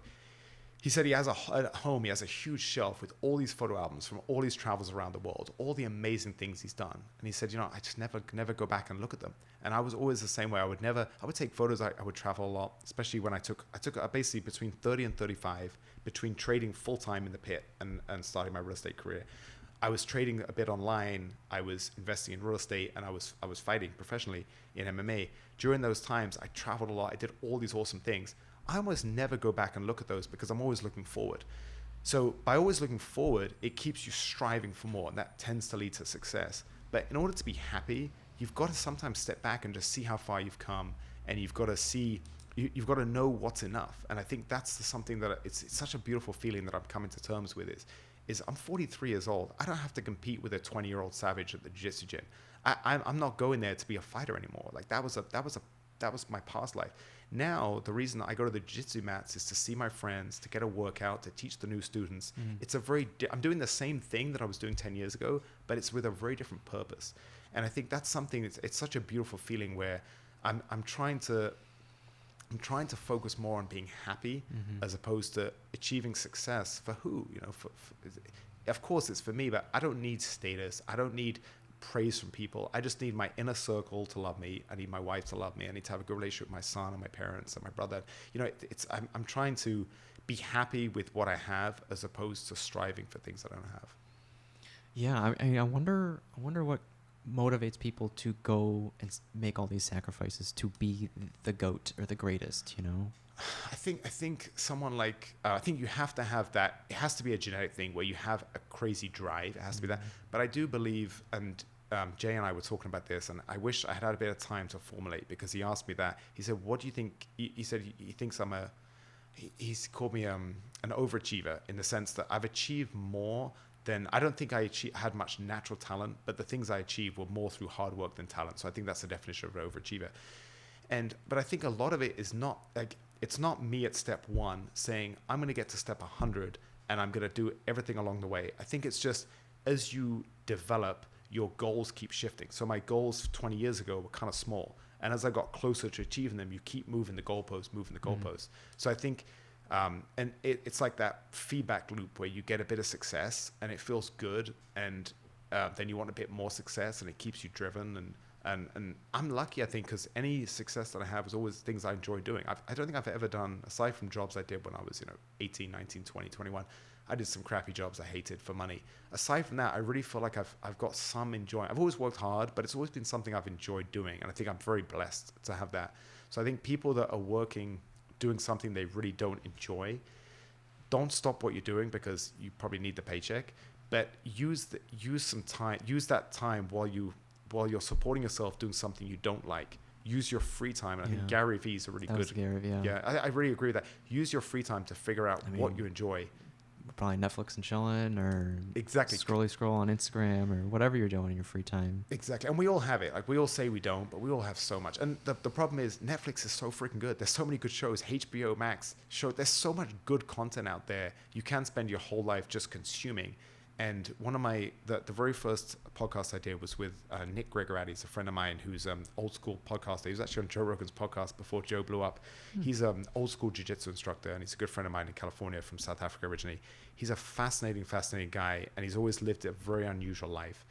And I think the reason that I wanted to do the first podcast with him was I got so much out of listening to him talk about trying to create a life that's different, and that he's a great example of he grew up in South Africa, and his parents had this expectation, and he gave all that up, and he moved to London, and he found the best jiu-jitsu instructor in the world, Roger Gracie, and he said, I want to learn from the best because this is my passion. He was Roger Gracie's first jiu-jitsu black belt.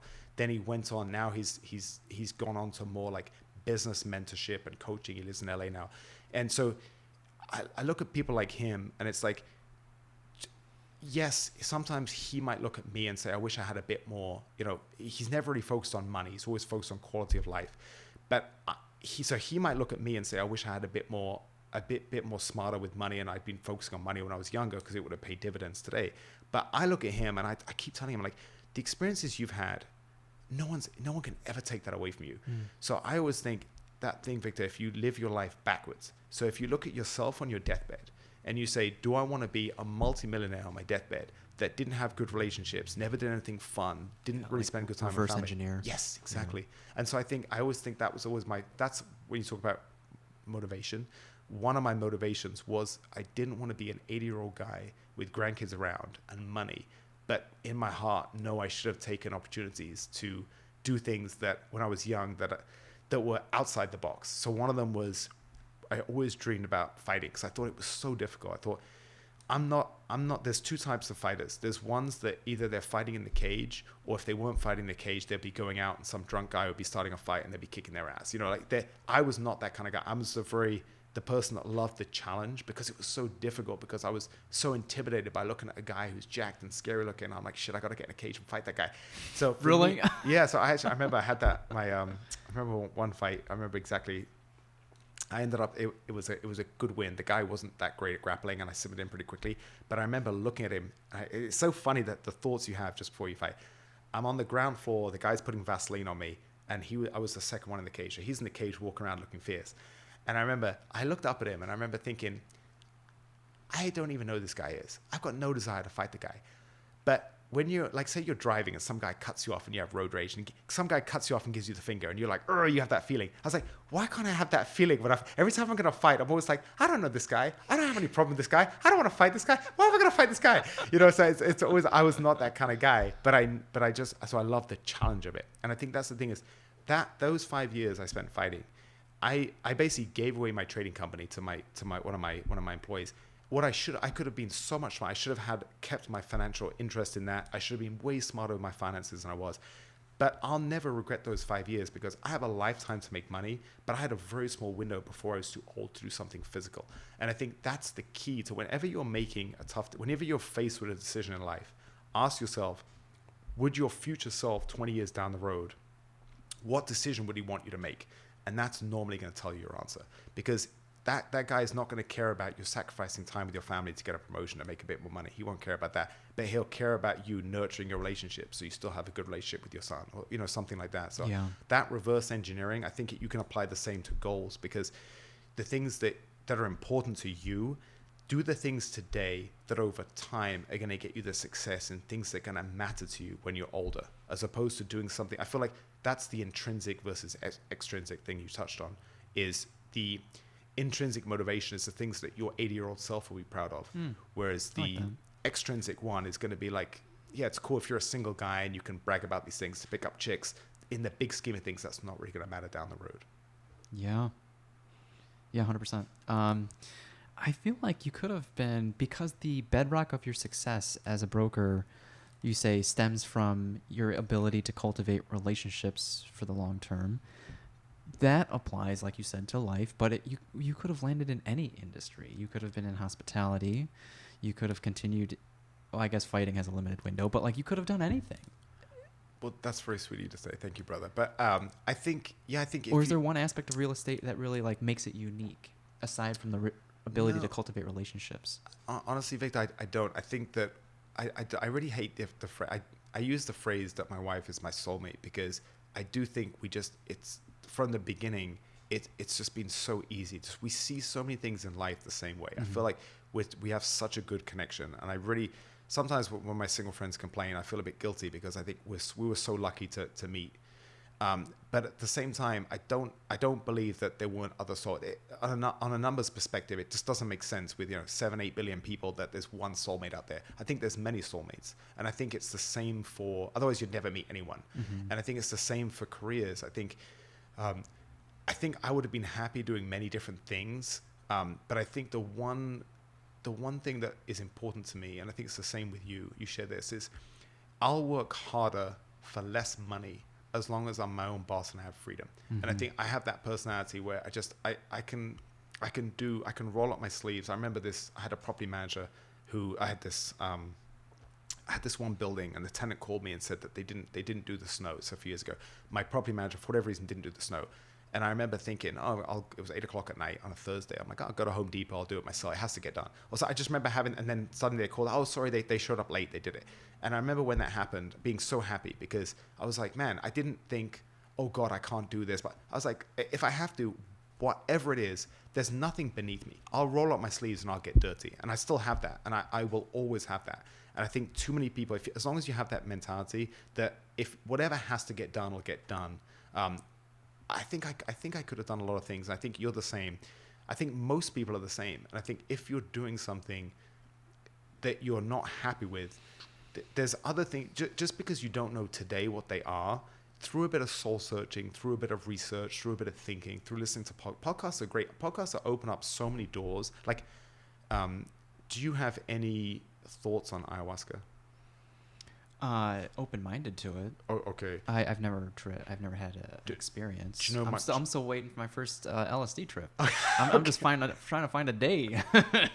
Well, I give you an example. Like, what the reason podcasts are so powerful is, I heard a podcast, someone talk about ayahuasca, and I was so curious because it sounded like a whole different world. And then I was in training in Zanzibar 7 years ago, and I met Nick Gregoratis, my friend who was talking about jiu-jitsu friend who moved from South Africa to London. And he had talked on he'd done some podcasts, and he had talked about it. He was a big proponent. And I remember asking him about it. And then he said, don't worry, I've got you. And then years later, he called me and he said, hey, I'm doing a ceremony in Joshua Tree. You're invited. It's this day. And we've done 2 weekends a few years ago, different weekends. And I got incredibly positive benefits out of it. But I would have never even known about it if I hadn't heard someone talking about it. Then I asked him, who I knew had done it and was experienced. And then I waited a few years and then it happened. And that's a random example, but it's just something where be open-minded to things, because life is beautiful if it's that stoic approach where you can either be that guy who's such a force of nature, he doesn't care what kind of world he's living in or what's around him, he's going to bend the world to his will. You've got those kind of people. And I felt like when I was young, I tried to be that person. And then you've got the other people where opportunities happen and you kind of just go with it a bit more. And I think that's the thing that we were talking about, where I ended up in Chicago talking to you because the opportunities happened. I've taken opportunities that were given to me, and I had some really good luck, and I also worked hard. So all those things went together.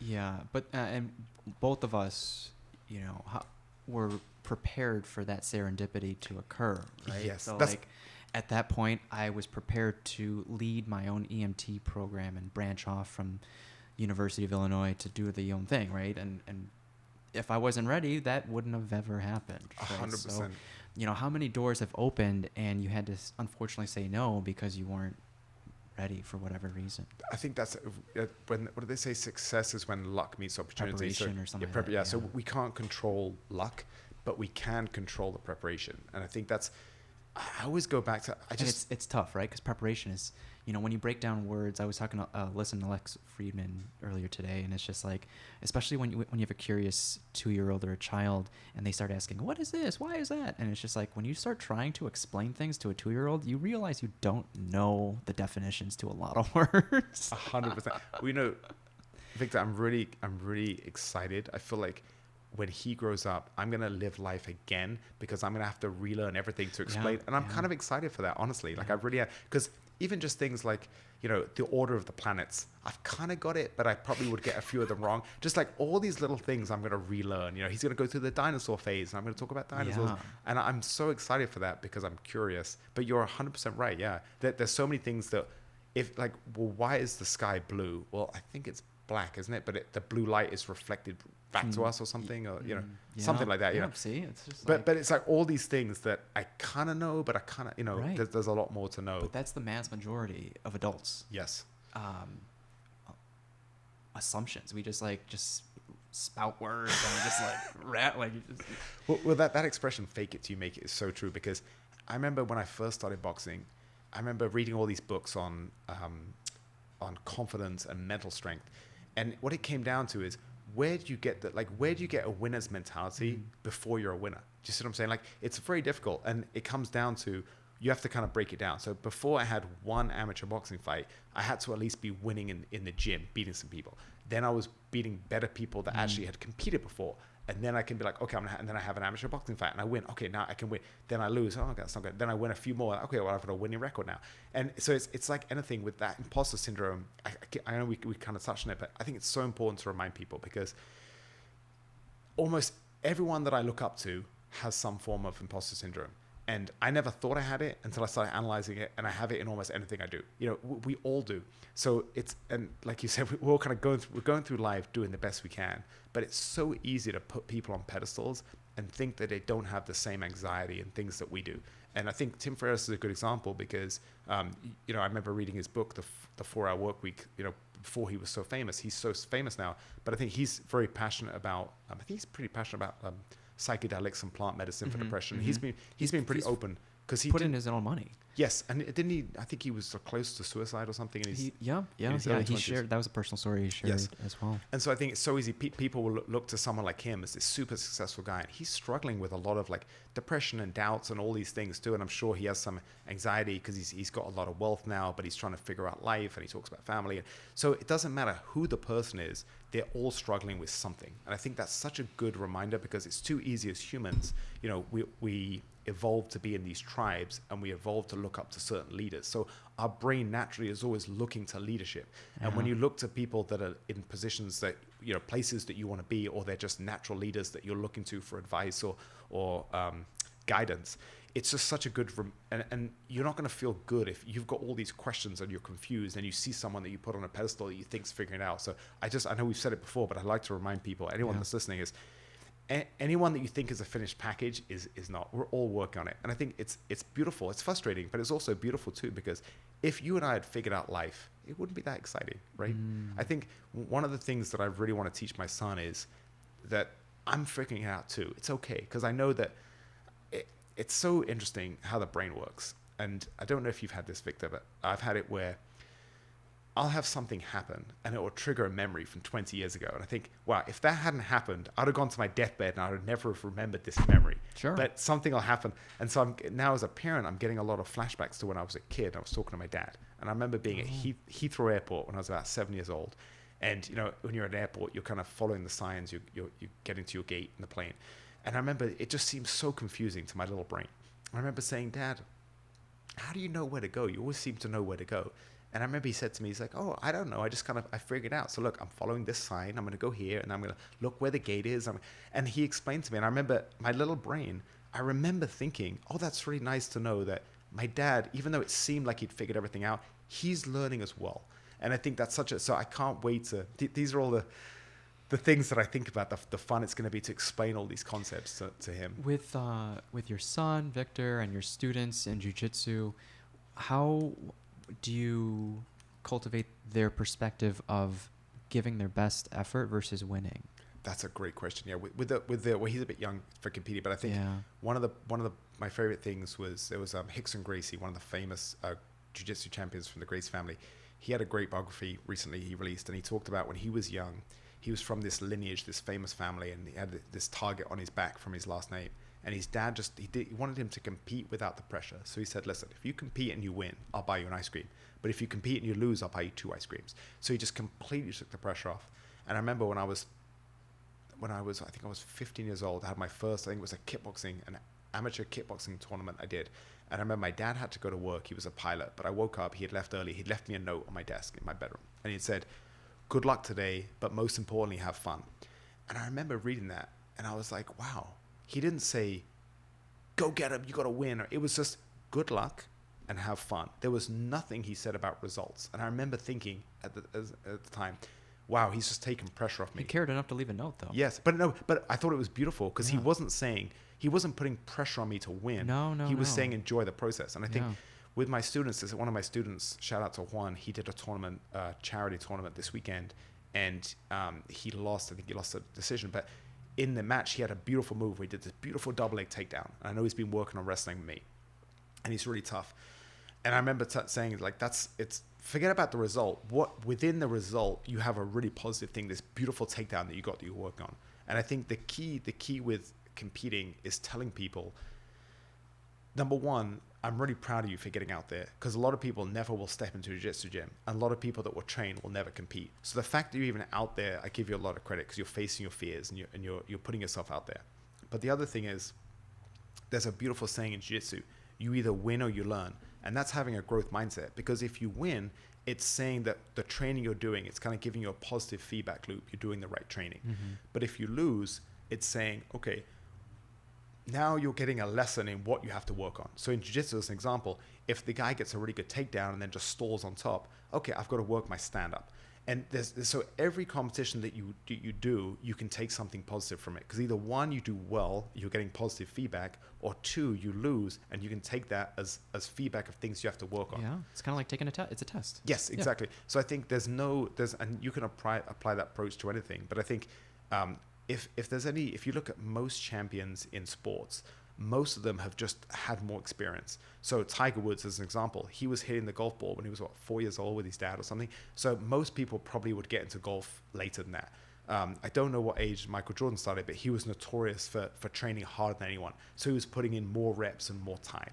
And so I think that's the key is any endeavor, and this applies to sport and business too, is I know Elon Musk is fond of saying, by him working crazy days, he does more in 1 year than someone might do in 3 years. So his path is accelerated. So I think the main thing is, if you can take the results out of the equation and just focus on using competition as just more time, or even in business, let's say there's no competition, but maybe it's going to take you starting 3 different companies and they all fail, but you get the lessons from all 3. And then when you start your 4th, that's going to be a huge success. Yeah, it's easy to miss. You've heard this before. It's just like people aren't aware of the 3 failed businesses. Exactly. So you just see the successful one. Yes. But yeah. So anything you can do, I think anything that you're passionate about, you have to just put the takeaway. Yes, you have to put the time in, yeah. and you have to always focus on you. So if you're starting these different businesses and they're failing, but you are growing, by the time you eventually find the right business, you'd have grown enough and evolved enough to do really well.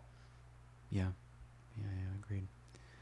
I guess one last topic, we can probably talk for hours, but one last topic is like, what went into your decision to move to Indiana? I think you've been public about, and I feel the same way, about like the sentiment on crime recently in Chicago. Did that weigh heavy on your decision? Yes. So it's so funny because the story of how I'm in the middle of buying this place in Indiana is so random, and I'll be very open with everyone. So I know politics is a messy game, and I'm smart enough to realize that it doesn't matter if you're on the left or the right. Every side has its flaws, and I'm much more libertarian. I believe in a bit more like less rules from people. I think one of my big pet hates is I've had a lifetime in health and fitness, and when you have health ministers that are obese, for example, it just doesn't make sense to me. And so and it wasn't just America, it wasn't just Chicago, it wasn't just America. I was pretty dismayed with pretty much every country in the West. The way they tackled COVID, I think, was wrong. And even at the time, I could see it. And you couldn't say anything back then, because then you'd be like, oh, you're okay with killing my grandma, that kind of mentality. It was a very difficult time.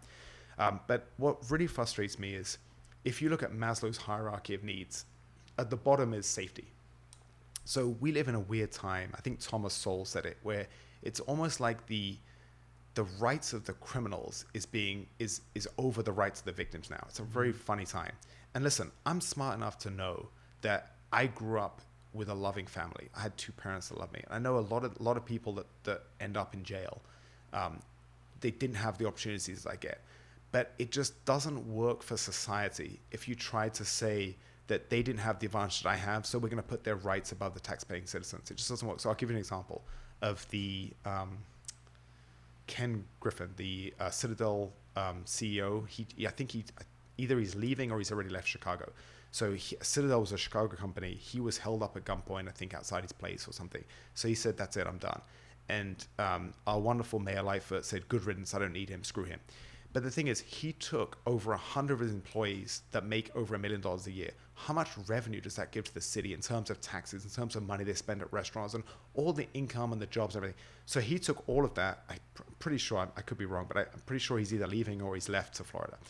And that's just an example of, we have leadership where I felt that because of the nature of my real estate business, I work every day when I'm in town. And when I'm out of town, I still work, but I'm not physically working.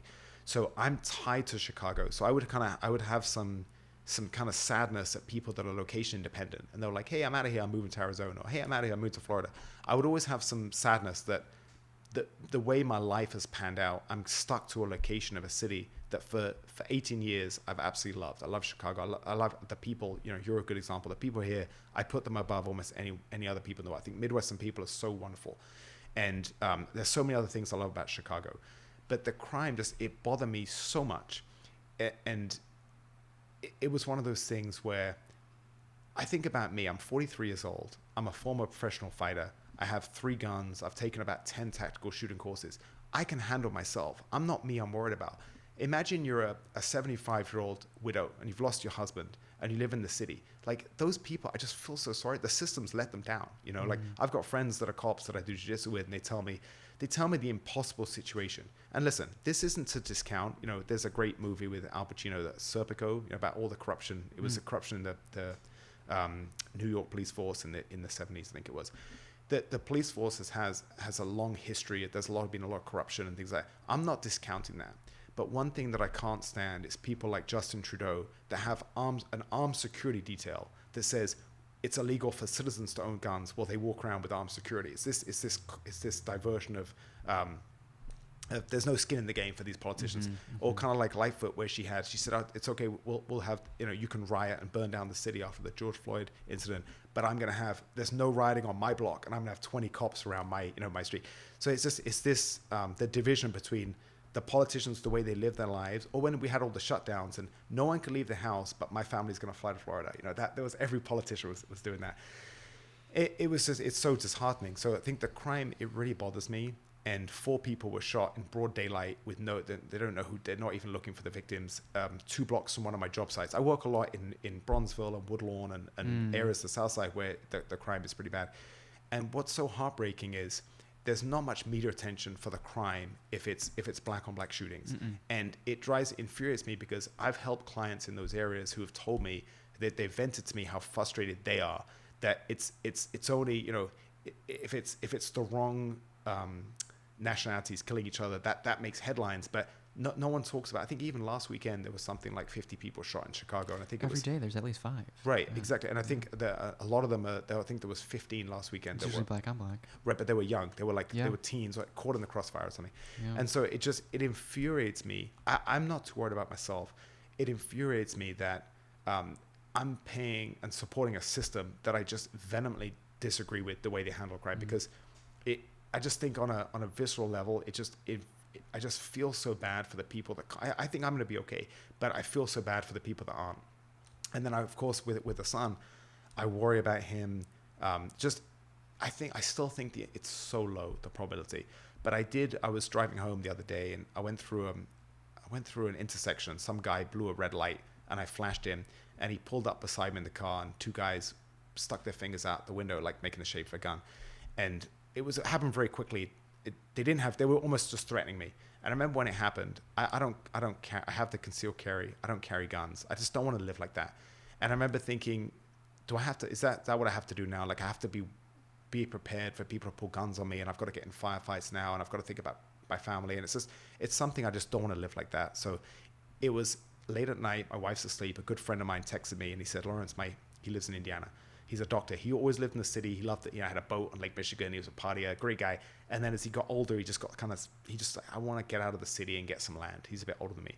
And he said, Lawrence, my neighbor is just listed their place. It's got 7.7 acres, and it'll be perfect for your son. And I was like, brother, number 1, I'm not really looking in the market for a house right now. I'm kind of focusing on other things.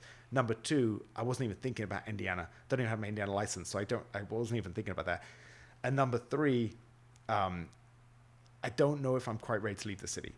And then he sends me all these texts. He's like, he's an ER doctor, so he's working nights. He sends me all these texts like, think about your son.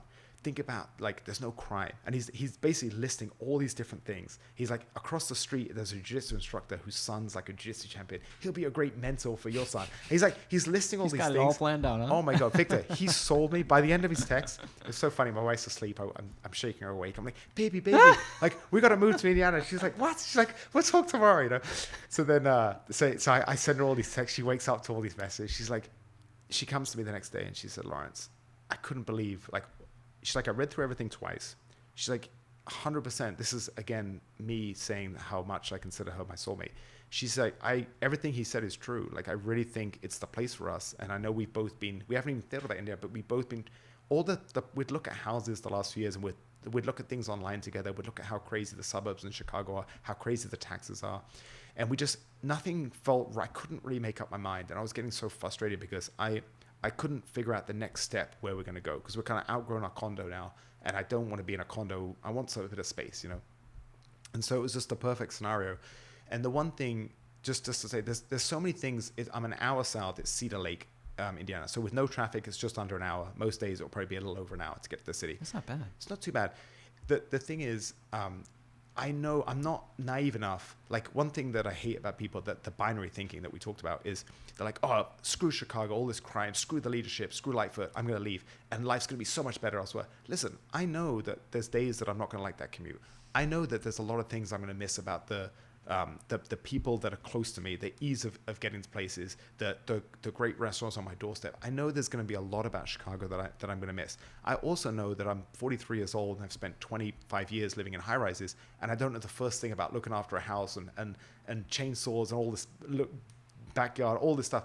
But I'm excited to learn, and I think that change is really good. So I want to learn how to be a manly man and be, cutting down trees with chainsaws and building a tree house for my son down the road. One of my favorite guests, she came on twice already, but during the pandemic, she put all her money essentially from rent into her salon business and also built a van.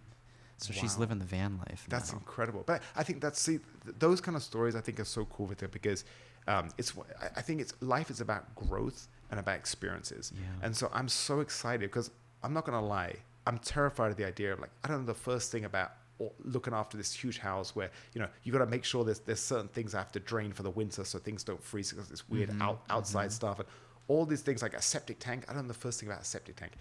All these things that I'm going to have to learn, but I'm excited to embrace the challenge, and I think it's going to be worth it for just having. I grew up on about an acre in a far suburb of London, and I think that's such a good upbringing for a kid, to know the neighbors, to be playing on the street, and it's harder to get that in the city. And so I think the crime was the impetus, but it was also going back to the whole thing about trying to take what life gives you instead of trying to fight life.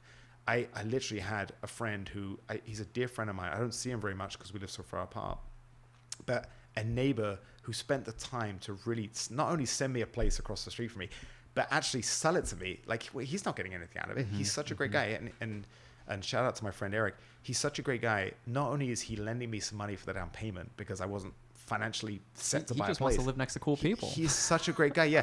He told me the first year, he's like, he's like, I did this. He did this 9 years ago. He's like, I left the city from a high rise. He's like, I've done this. I've got all the equipment. I've figured out, the last decade. That's nice. He's like, the first year you can borrow all my tools till you buy your own. It's like, I'm going to help you with everything. He's just such a great guy. So I think it's going to be real fun. And, what's the worst that can happen? In a year, I'm losing my mind. I come back to the city. The city will always be here. It'll be here. But I mean, you're still a bit younger, and I think I do believe, and I'd love to know your opinion on this, Victor. But don't you think there's a time and place for everything? So I think if I was a 25-year-old single guy moving to the countryside, would probably be the worst thing ever, right? Like, how am I going to meet somebody? Yeah.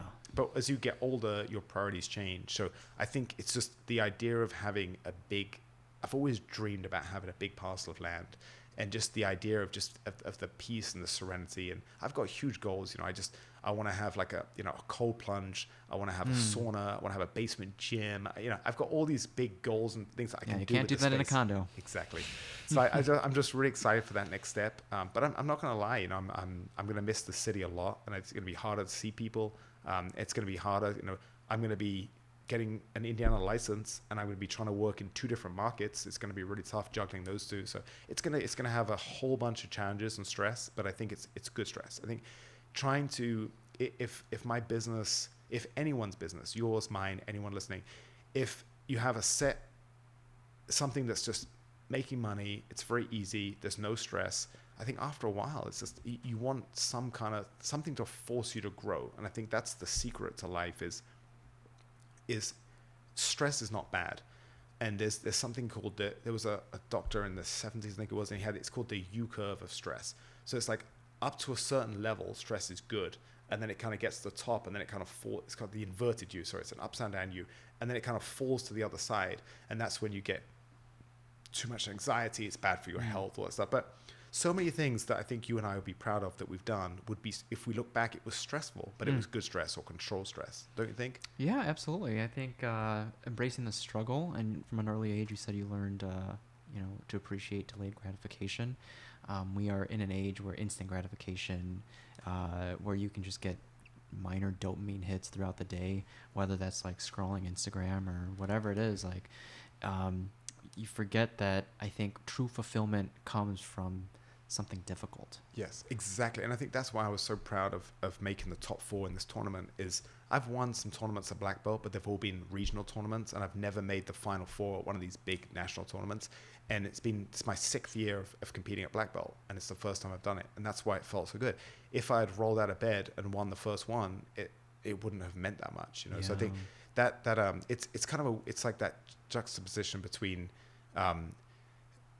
being kind of miserable and failing, and then eventually getting success, I think makes you happier than if you have. It's such a weird thought experiment that actually in the long term of life, the arc of life, makes you happier than if you have success day one, because otherwise you're not going to appreciate it. It's such a weird thing to get your head around. Yeah, it's like you want to be successful, yes. But like, did you earn it? But I think it's so true. I think, you know, if you did one podcast episode and suddenly you're ranked above Joe Rogan, you're the top podcaster in the world, you'd be like, it'd be almost too easy. I would feel like a huge imposter syndrome. Like, exactly. What did I do to get here? That's a good point. But the more work you put in, the more you feel like you belong, and the imposter syndrome goes down. So I think that's a great point. You know what's funny? Lex Friedman, who I said was listening to his episode with Dr. Jordan Peterson, his most recent episode is with Kanye West. I haven't heard it yet, but I'm excited for that one. Kanye is all over the place. That's why I'm excited, because you have place. This incredible scientist mind, and then you've got Kanye. I'm really curious to see how they're going to interact. Lex's ability to be patient and to help like dissect what Kanye's trying to think about, and like it's interesting to watch the back and forth on that. But I'm also curious, like, do you think the crime and this is such a long-term solution, but like, is it salvageable? Is Chicago maybe under new management, under new leadership, yes. Maybe a mayor who's a little more pro-police? You know what, I think you have to, the only way to solve the crime problem is you have to take, it's going to be a 2-part solution. And the first solution is the two parts. First solution is you have to have leadership that prioritizes on, not right now. I feel like it's almost that thing going in the bill passing January 1st. Safety, that it's so ridiculous. Like, someone can break in your house and not leave, and you call the police and they'll just give them a ticket. They can't even remove them. Like, so you have to get, number one, you have to have stricter safety laws for the citizens today, so that Ken Griffins and those people are not going to leave Chicago.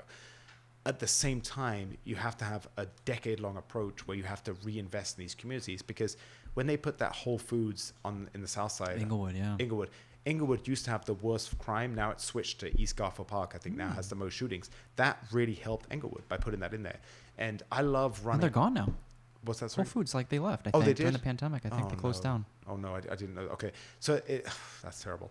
I think it has to be huge investment. It's just like which business starts. Which exactly starts, because that's the problem. Is, listen, I'm definitely I probably lean more right than left, but I'm kind of a mix on issues. One thing that drives me nuts is the left. I think a lot of the intentions they do are good. So that one where they said, listen, in California, if it costs over $1,000 to prosecute and you steal less than $1,000, it makes sense to say it's going to save everyone money to not prosecute. But then it incentivizes people to go in stores, take $500 and just leave. So then the effect is Walgreens closes 10 stores in these neighborhoods, and then the poor innocent people again now can't get they don't have access. Did I see? I saw a cashier or some guy at Home Depot in the parking lot trying to stop a thief from walking out with a bunch of, and in the comment sections were lit. They're like, why are you stealing Ryobi? Like it's such a shitty brand compared to the other ones. Like, why are they? Because like, well, you make 100% profit by stealing. Yeah. But the Home Depot clerk was trying to stop them, and the thief shoved him down, and the Home Depot clerk like broke several bones. Right. So like, at the end of the day, it's like, when you want to stop crime from happening, like, do you think the employer is going to pay for your bills or going to care about you if you die from that? So I think that's the thing is, so you have to have some incentive today right now I feel like it's almost incentivizing crime with some of these crazy policies. So you have to get rid of those policies and there should be a huge campaign. One thing that drives me nuts is I come from a mathematical background, so statistics. So if you have it with all the police in America and all the interactions, you probably have hundreds of thousands of interactions a day. Now, you can have 99.5% of those that are really positive, and then you have 0.5% that are bad. But if the media picks up on those, they can push a narrative that creates an illusion that the reality is very different. That's very different from the reality. So one thing, I think that this disgusting campaign we had a few years ago to demonize the police, and you still see it around here, you still see these signs, anti-police signs. It's like, it's so short-sighted. It shouldn't be anti-police, because all that does is give power to the criminals. It should be better police. It's very simple.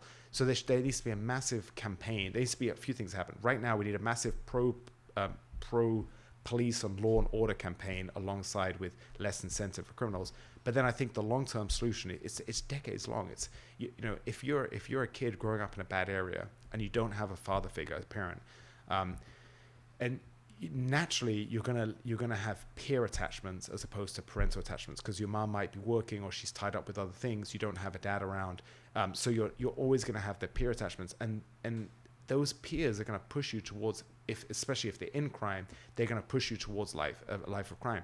So I feel for those kids, because the momentum that's pulling them to a life of crime is so much stronger than a life as a good productive citizen. So I feel for those kids so much, because they're growing up in such an impossible situation.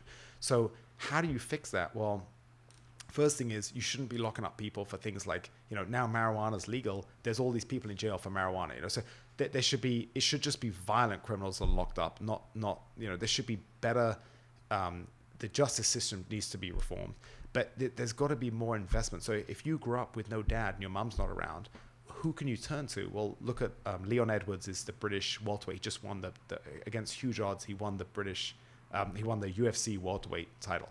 And he was an immigrant in London from I think one of the Caribbean islands. I forget which one. And he had a real tough time, and he found a life. He found discipline through martial arts, and it got him off the streets. And now he's a champion.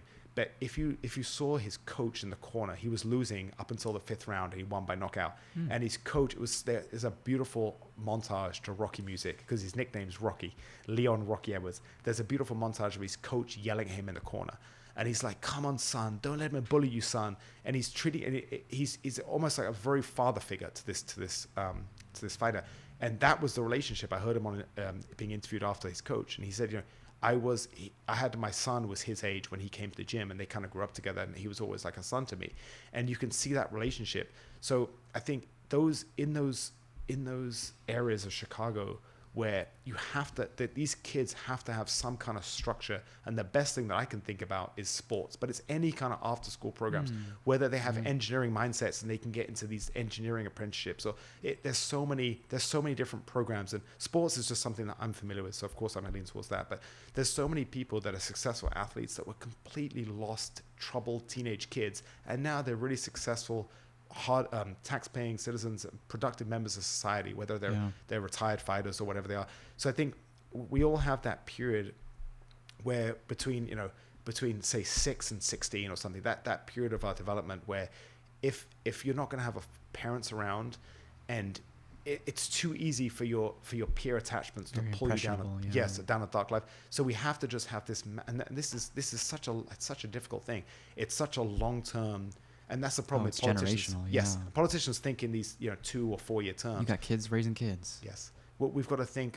How are we gonna raise better kids? We can't think about solving this in 2 years. This is a generation. This is a huge problem, and I love that approach though, of just, instead of trying to lock up every bad person, which of course there's certain violent psychopaths that unfortunately you have to remove from society, but it's these kids that are like on that line between they're not doing good things, but they're not killing people, and we've got to save those kids, because they're salvageable. So I think that's my uneducated, that's not really my forte, but that's just the solution is. Yeah, that's a good answer. But it's a really difficult one, Victor, because too many people, that's what drives me nuts about these political fighting, where they're saying these little sound bites. Well, how are you going to do that? Well, I want to give money to everybody. Well, who are you getting that money from? Oh, you're going to just create the money out of thin air, so my grandkids have to pay for it with inflation down the road. Like, there's too many politicians now that just want to throw money at problems, and it's not their money to throw, and we're paying for it in generation down the road. And I think that's one of the tragedies of the system we're in right now. And it's so tough, because I'm an immigrant, and I think I'm very lucky because I have an immigrant mentality, and a lot of people, like we were talking about before, like if your parents are very successful and wealthy and you grew up with everything, you don't really have much drive because you were given too much luxury. That's not a good life. They're the kids that turn to drugs and kind of they become kind of juvenile delinquents and everything because they have too much. So it's this fine line between trying to you want to invest as a city. Invest in experiences, I think. Yeah, invest in programs that are going to give kids experiences and hardships through sports or hardships through apprenticeships, Yeah. But I think it's again, it always comes down to these are really friggin' hard questions and they're not easy answers. But I just know until we can agree crime's a problem, we're never going to get anywhere. Right now, we're almost pretending, that I think Lightfoot just said recently, I don't follow any news. So the only reason I know what's going on is people send me things. And someone sent me a clip of her talking, saying crime's not a problem in Chicago. It's just, it's so sad when you hear leadership say that, and that 14 kids were shot over last weekend. It's really sad. Yeah, a few days ago in Brighton Park, not too far from here, I think 3. It was one of those like where cars blocked the intersection. They were doing donuts, and then they were just like at least 13 to 15 shots fired, and 3 ended up going to the hospital, self-transporting, but they ended up succumbing to their injuries. Jesus, it's really sad, and because life is hard enough, and then you add in violent crime, and it's got no chance. It's interesting. I had a guest on who grew up in Pilsen, and he said he had a mom that cared, that warned him, like, your risk for crime or injury exponentially increases after a certain time, and you go out. And she would try to stop him, but he would still go out out late at night, and kids will be kids at the end of the day. But it's one thing. Yeah, I don't know. How do you provide these consequences to people before it happens? Because I've also met with people that would respond to these trauma centers after someone's been shot and try to give them, try to work with them for their future after they've been shot and minimize future retaliations and stuff like that. But all that stuff is very reactionary, right? So like how do we show the consequences of gun violence or just violence in general before it actually happens? And as a parent, and not even talk about gun violence, but I think back to me surviving to adulthood, and like when I first learned to drive, I was driving my dad's old Ford Escort, and I would drive 100 on the highway. I learned an Escort too. But I mean, I would drive 100 on the highway with my buddies when we were going. I'd never drink and drive, but I would drive way too fast. The wheels probably weren't great. I could have easily had a bad accident. Luckily, I never was a big drinker, so I would just normally drive, and my friends would drink. But drunk driving is a huge problem now for the youth. And when you're young, you just don't think like you and I. We think about these things.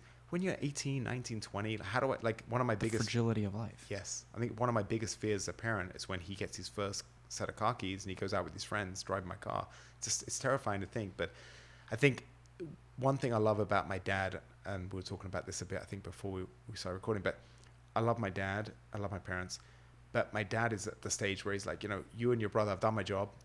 I still have things I want to do. I'm 73 and he spent all summer hiking across the Pyrenees mountains. And I think it's awesome he does that. And he's kind of like, it's on you now. I'm not going to worry anymore. I worried till you left home, and then it's on you. And I think that's something that I'm going to have to deal with. Is I always thought I'd be one of those parents where I'm just like, he'll figure it out. And then actually now I would always joke that my wife would be like the warrior and the helicopter mom, and I would be just like, he's fine. But then I remember we were on vacation in Italy, and he was just running around. He kept falling, and we're on these cobblestone street, and I'm just like, I just don't want him to trip and like smash his face on this cobblestone and like knock all his teeth in, or like hit the back of his head and get concussion. And you start thinking these things as a parent, and you realize that how fragile they are. But if you take that too far, you will drive yourself nuts with worry. So it's this fine balance. So speaking, this will be the last thing I think. This is so much fun. You're such a great guy. Speaking of worried, I'm sure you've met people that feel crippled by all the shit that's going on around the world, even in just Chicago, yes. And they feel unable to carry on with life. It kind of causes them to be in a depression in a way, right? Whereas on the other end of the spectrum, you meet people that kind of just leave that area or close off the rest of the world and just focus on them and their own, like them and their family. Sometimes that feels selfish, but at the times, like, how can you take on, even if you are empathetic, like how can you keep carrying the burden of everyone around you without while like not taking care of yourself, you know, like you got to take care of yourself before you can take care of other people. But I've seen people on both ends of that spectrum. That's so true. And I have to, I think this selfish thing, if you say, listen, I can't control that, I'm just going to focus on me and my happiness, or I drive myself crazy.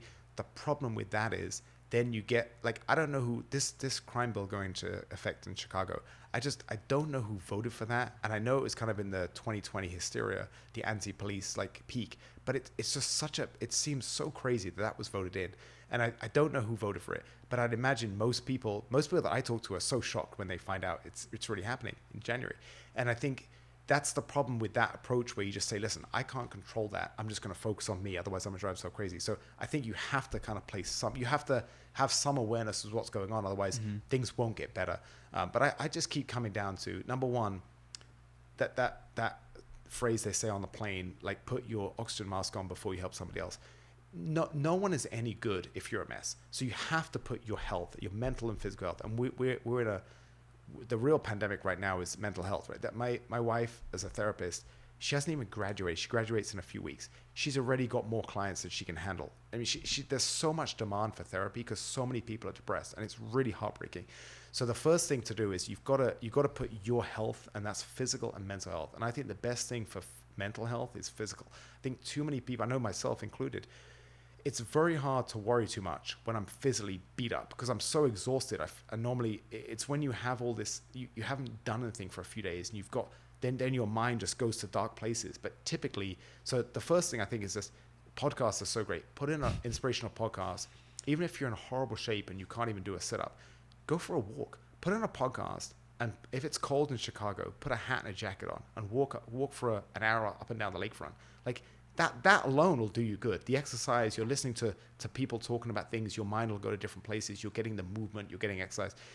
Just something as small as that. And then, of course, when you get in better shape, you can go running, you can go to the gym, you can find some, yoga or any exercise you want to do. But I think that one of my favorite things from Dr. Jordan Peterson, he says is, too many people are at step 1 and they're like, well, how do I get to step 99? Instead of saying, well, how do I get from step 1 to step 2 and then step 3? Think smaller. And I remember when I read that in one of his books, I thought, that's so silly. Like, aim down. Like, that's so silly. But I think it's true. I think too many people, you can't save the world till you get yourself in a good place. And then I think if you can't, I can't even vote. I've been here for 19 years. I got in December of 2020, I passed my citizen test. So I passed my citizen exam, but my swearing in, they said, we're going to call you in a few weeks and you have to come for your swearing in to be a citizen. Here I am nearly 2 years later. I'm still waiting for the call. I think they're backed up. Either it got lost in the mail or they're backed up. But I've gone through that process I've been paying taxes for 19 years. I still haven't been able to vote at all, because I'm not a citizen yet. But even if you're not playing a part voting for better leaders, because I think we all have to take some accountability and vote for better leaders, with skin in the game. At least, we can affect the people around us. Like, for me, I don't have any reach affecting, millions of people like Alex Friedman or these people with huge platforms or Jordan Peterson. But you know who I can affect? I can affect the 20 or the 16 to 18 students that are going to be in my class tomorrow when I teach Jiu-Jitsu. I can impact the people that are listening to our conversation. I can impact the people I work with. I can impact my inner circle. So I think if we all just try to, instead of trying to change the world and get into all these silly Twitter fights and all this stuff we do, if we can just try to be a positive person and inspirational and motivational and educational to the people in our inner circle, and they all do that, and that is going to immediately, if I impact 10 people positively and they all impact 10 people, ripple, right? Exactly, the ripple effects. And I think that's what I try and focus on. Otherwise, like you said, you'll drive yourself crazy. I like that. I mean, it's not, you're not like closing yourself off from the world. Because I hear of people like just like, I'm going to buy land, build a cabin, build my own farm, own animals, and never talk to the world. I thought about that, Victor. I really did. There was a time where I got kind of bummed, and it was actually before I met my wife. And I was like, honestly, I was really close. I was so frustrated with a few things, and I was like, honestly, I could see myself just getting a cabin and 100 acres in Canada, getting a bunch of huskies and calling it a day. I don't think I was ever there. I would joke about that with my friends. I think I'm a bit too social for that. But that this move in Indiana, I want to clarify. I think it's best for my family. It doesn't mean I'm going to be especially in the beginning. I'm still going to be driving to Chicago every day. Right. I have a life here. I'm glad you said that, because I'm not running away. I think if everyone runs away, then are we just going to let society degrade to Mad Max? Like, no, like just because I want land for my son and I don't want to live where people are getting shot outside or held up at gunpoint at my local BP garage. Like, I think that's a toxic environment for my son. That doesn't mean that I'm not going to still contribute to try and make Chicago better. Cause I do. One of my good friends, Sonny, he wants to run for mayor, and I told him if he does, I'm going to do everything I can to help him.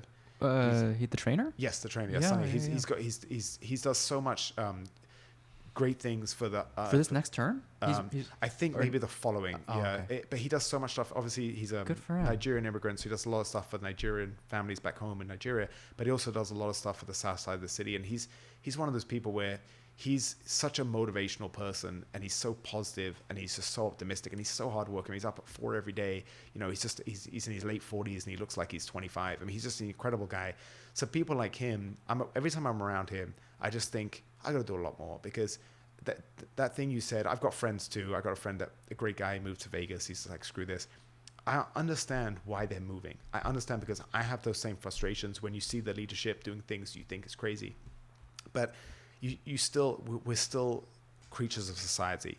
And I always think, like, if I'm great and I'm just like, I'm out of here, I still have a lot of people that live in Chicago that I really care about. And I'm not just going to lead them, up to the, to the Mad Max. I don't want this city to go down that route, and I still have faith, and I do. And like we said earlier about the pendulum swinging, I think that one of the consequences of the hysteria in 2020 and all this anti-police rhetoric is that we've seen what happens when people are leaving the police force. They don't have the manpower when crime is going up. I mean, all the statistics nationally, I'm pretty sure in every big city, crime has spiked, right? In every city. And I mean, listen, in the 80s, crime was really bad, and crime got a lot better because we had the right policies. So you have to be, no one can predict the future, but you have to be optimistic. I do think interest rates are going to come back down. I don't think we're going to have this crazy economic crash again, like in 2009. I think it's going to be a much softer. It's going to be a bit of a reset, but I think rates going to come down, that the economy is going to pick back up. And I think that enough people of means are upset by the crime to vote in better leadership. I really do. I think, and we don't know that for sure, but we have to stay optimistic. And we got to stop fighting it. Like, it just doesn't do it any good to fight with people like we are. I think a lot of people are just, due to mental health, like, are on the edge, and it'll just take one little thing to, like, set them off. Yes. And I mean, I've got some people that are really worried about nuclear war. I haven't even thought about that, because that's so far. Like, when you start thinking about, nuclear war with Russia and Ukraine, it's such a mess. That's going to drive you crazy. I mean, at the same time, thinking about it helps you reevaluate, like, what's important in your life. That's true. Yeah, that's very true. I remember. Yeah, that's very true. The idea, that intellectual game where you say, if I find out I have a terminal disease and I've only got a year left, how would I change the things I'm doing? I think that's a really good thought experiment, because we all have a terminal disease. And if the best case scenario, we live to a natural death, we still have a limited time. And that's... Yeah. I mean, I remember people saying, when people were advocating for widely wearing the masks everywhere, people would say, like, you have just as much of a risk getting hit by a car stepping outside of your house. Yes, exactly. Yeah, I think that's a great point, Victor. When COVID came, the problem with COVID for a lot of these people in leadership positions is they didn't understand risk. And by saying we're going to do everything we can to not spread COVID, that's only one risk. But what about the risk of mental health? What about the risk of opioid addiction? What about the risk of people staying in, getting depressed, and putting on 20 pounds? It's going to lead to all these physical symptoms down the road. So it's when I was trading, there was this wonderful thing that I learned when my trading company. Every time you do a trade in the trading pit, you have two things you have to think about. What is the risk, meaning how much can I lose? And what is the reward, meaning how much can I make? And if you have to balance that out, and that's a beautiful metric with living your life. So when I put myself out there and I reached out to my wife, the risk was nothing. She if it didn't work out, I'm not going to lose anything. The reward is we're married. We have a son. So that's a obvious one, right? And you can apply that matrix. What is the risk that I leave a job that I hate and try to build a business or something that I love? Well, the risk is that you're going to lose a paycheck, but the reward is you could change your life. But the worst case scenario, I'm sure you can get another job that's similar that you also hate. Like that. There's not that much downside. And I think that risk reward matrix you can apply to so many things. And by looking, I always look at that, and then I always look at what in 10, 20 years down the road, looking back at this, what decision would I make? And I think those two things, whenever you're faced with a hard decision, they're very, very good things to look at in order to find an answer. Yeah, 100%. To close it, if people want to find you and learn and hear more about you and your philosophy on life, where can they find you? Victor, you're such a great guy. It's been such a treat and a pleasure talking to you. I know we could talk all day. If you want to listen to my podcast, I have some very interesting, it's guests on everything that I'm passionate about, whether it's finance, real estate, entrepreneurship, jiu-jitsu, psychedelics, a lot of different things. What did you learn from ayahuasca, actually? So I did 2 different weekends, and the one thing I learned before I even did it is you don't just take a drug. You set intentions. You change your diet a month before. So you eliminate, if you do it properly, you eliminate certain foods. You go into it with you think about intentions and things on your mind that you're really that you're questioning, that you're figuring out, that your subconscious or your conscious has been grappling with for a long time. So before you even take the medicine, you're in a pretty spiritual place. And I did it with a group of jiu-jitsu guys. Most of them were instructors. We all kind of had that same mindset. It was a lot of very alpha males, but they had checked egos. So it was a very good atmosphere.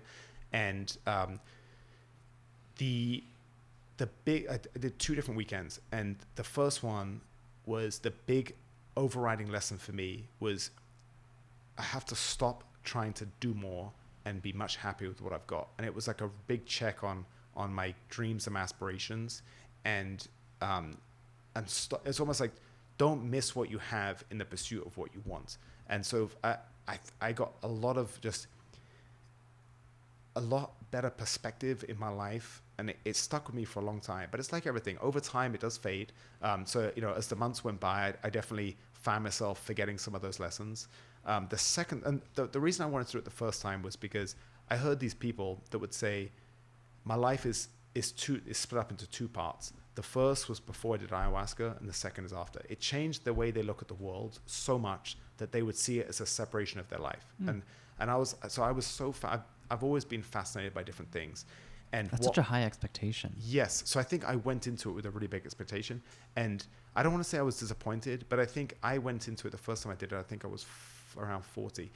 I've put myself in many different situations of hardship, especially through fighting and doing other things I've done, like ultramarathon running and things like that, where I've pushed my mind to incredible places. So I think the effects weren't as strong for me. So I wouldn't say that I have two lives. I'd say I had very positive benefits, but it was much more along the lines of things that I'd kind of been thinking about anyway. Mm-hmm. The second time I went was, it was supposed to be a Saturday, Sunday, and I did, or Friday, Saturday maybe.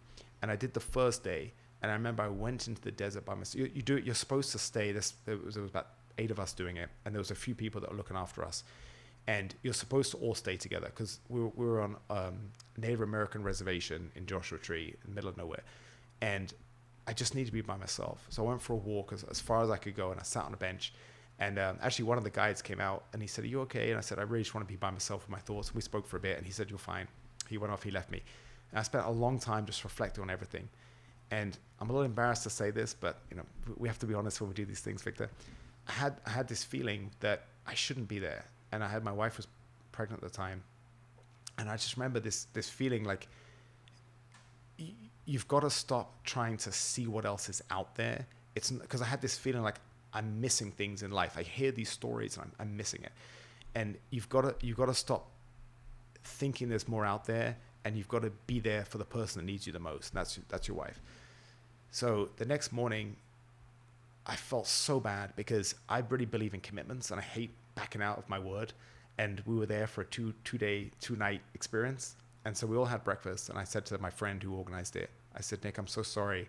I have to go back." I felt so guilty. I was like, I've got to go. I called up Southwest, I changed my flight, and I left. And it was one of those things where I don't think I needed it then. I needed to be there for my pregnant wife, and not be with a bunch of guys in the desert trying to figure other things out. And that's not to say that I figured out life by any stretch of the imagination, because I still change my mind on things every day. And it's endlessly frustrating. But I would just say I had two very positive experiences, and I think the setting was very important because the second time I remember feeling very different, and I hadn't taken anything. I was feeling different because I had been thinking about things that I had put extra effort in to really thinking about what I wanted to get out of something. And I was outside in a huge circle. We all had our own space, and I saw the sun setting and the stars come out in Joshua Tree. That alone, how often do I do that? I live in Chicago. So I think with psychedelics, a lot of it is about the environment and the setting and the intentions as opposed to the actual medicine you're taking. Yeah, I watched a documentary on legalizing psychedelics, and I think each episode was a different psychedelic. Oh, gotcha. And I think ayahuasca was the only one where the indigenous people really don't want it to become legal. They want it to keep it special and indigenous. Gotcha. Yeah, it's interesting, and it's interesting to see. We talked about Tim Ferriss and like all the research that, or possible benefits that these can bring to people that regular pharmaceuticals can't provide. Especially for victims of PTSD and things like that. I think it's so important. But also, a shout out for anyone in Chicago listening. 820 North Orleans is where Valko Jiu-Jitsu is. I teach there, but it's my instructor Jay Valko. It's such a good school, and I think Jiu-Jitsu there's a few people that have really been pushing Jiu-Jitsu to help people overcome PTSD and things like that. I think Jiu-Jitsu, it's great for veterans, of course. They're suffering worse. But like you said, so many people are on the edge and they don't have good friendships. They don't have community. They don't have a physical outlet. They don't have a skill or passion they're learning. Jiu-Jitsu gives you all of that. And more and more, anyone that's struggling in life, come down. Come Wednesday at noon, I teach a class. Come down, check it out. It's just, I think it's so important to find a community. And Jiu-Jitsu, you might hate it. It might not be for you. It's just one avenue. There's so many different avenues. There's these things for kids, because my son has a real engineering mindset, and my wife's been finding these incredible programs for like young engineers. And there's so many different things, like things that are so esoteric, but it doesn't matter how weird you think you are. There's other people like you. So all we got to do in life is we've got to find our group of people. And that's one of the beautiful things about the internet, is it makes it easier for these people to find each other. Because for the longest time, I didn't fit in with my school. Like all my childhood friends just wanted to drink and chase girls. And I always felt like I didn't fit in for the longest time. Yeah. So I think it's a beautiful thing. Find your tribe. It could be, find your tribe, or it can be also polarizing. But I guess polarizing in the sense that you find your tribe and you just close off the other side. Exactly. But I mean, listen, the beautiful thing about podcasting is I'm doing an episode next week. She lives in Australia. One of my past guests is in Perth, Australia. It's technology has a lot of negatives, like you said, social media too. But if used correctly, I think it has a huge positive, because it does. I have a network of kindred spirits from all over the world, and I don't take that for granted. Like, I went for my honeymoon to New Zealand, and I went to this really good jiu-jitsu gym, and I spent a few nights training there, and I've become friends with the owner. And like, it's to make that connection. Like, he runs a school in Auckland. He's such a kindred spirit, and we shared some precious, time sparring on the mats, and you get this connection. And that's just one example, but I feel like I have a network now all over the world through jiu-jitsu and through doing things like this podcasting. And it's something that it's not been easy. I've had to build it over the years, but it's something that I don't take for granted. So that's it's so easy to look at the negatives of technology. And I think we have to focus on, if used correctly, and that's the big if, right? If used correctly, if you can leave your phone in the other room for a few hours, but there's so many benefits. I just think it's an incredible time we're living through, and our brains have not evolved to deal with technology and being, like, imagine being a Lex Friedman where you have a million people following you and criticizing you and loving you, and it's got to be so overwhelming because our brains just didn't develop for these kind of numbers and the kind of world we live in. But the good job is, like, you and I are doing our best, and we're trying to just have good conversations and meet good people and grow together. My friend makes more money from being a dog influencer on TikTok than her tech job, right? And but she shares from time to time like how there are harsh criticisms, like, and you can hurt the feelings of people that are creating this content, and you forget that there's a human on the other side of that screen. Yeah, and I do the same thing. That when you see people writing really negative things, immediately, especially if it's completely against your beliefs, the initial reaction is you want to say something aggressive back. But really what you should say to them is, I'm sorry you're having a bad day. Because that's most of the time when people are doing that, is that they're having a bad day. And I think one of the beautiful things, I think Joe Rogan might have said it, is don't judge someone on their worst moment. And that's normally like if you get into an instance, say I use the example of road rage. Some guy cuts you off, gives you the finger and tells you to, go fuck yourself or something. That's not him. For all you know, he's cutting you off to get to the hospital because his wife's having some emergency procedure. You never know the backstory. So that's something I'm trying. I'm a former fighter. I've got a temper, and it's something I'm working on. Is trying to be more patient and don't just see something and react to it. Try to take a step back and think. There's a whole world of a person that you have nothing. You have no idea what he's going through, and try to just give him the benefit of the doubt. And that's something I'm working on. Yeah. I think I cut you off before you were plugging yourself, but thank you. Enter the Lionheart is the name of the podcast. Enter the Lionheart. And if you want anything, if you want to follow me in terms of real estate related, my LinkedIn is just Lawrence Dunning. I do post quite a lot of articles and properties, and I got to get back to I've been a bit lazy on my articles, but I do love talking on there about, the real estate market in general, the real estate market in Chicago, what's out there, what's selling. And so if you're interested in real estate, that's a good reference point. I guess one last tangent. It's just like, any thoughts or like, do you feel any type of way with how gentrification is happening as you start to develop properties in neighborhoods that are up and coming? So gentrification is tough because I understand the people that don't like it because it's making places unaffordable. But the way I look at it, especially like most of the developers that are building now in the South Side, you're building on vacant land, and you're putting in tenants with good credit and good income, and you are making the blocks better. So I see it as a much more positive. Like I see it as I'm playing a part in rebuilding these areas of the city that are just downtrodden. So I see that as a bit more of a positive. I understand the negative aspects of gentrification where people are getting priced out. And that I don't think that's the. I guess I don't think it's the. I guess I'm not saying it's like your problem to fix, but like, have you met people with potential solutions of how to help these people stay in that neighborhood? Gosh, yeah, exactly. No, unfortunately, the only solution that I can think about is if you're like a renter in the area and you're trying to buy and you're not on the property ladder yet, it's very difficult, right? Because you get it priced out. So the easiest thing would be is to try to just, coming back to the beginning of this conversation, is try to own assets. So even if it's not the place that it's not your forever home, if it's a the only thing you can afford to own in an area that's gentrifying, and you can buy something as opposed to rent it, and then while that's appreciating and while you're saving money to get the place that you do want, hopefully the appreciation of the place you're going to get is going to kind of balance out with the place you want to buy. But it's very difficult because I don't think it's the problem of gentrification in the sense of, I think a lot of people paint it as, oh, these evil investors are coming in and pricing us out of the neighborhood.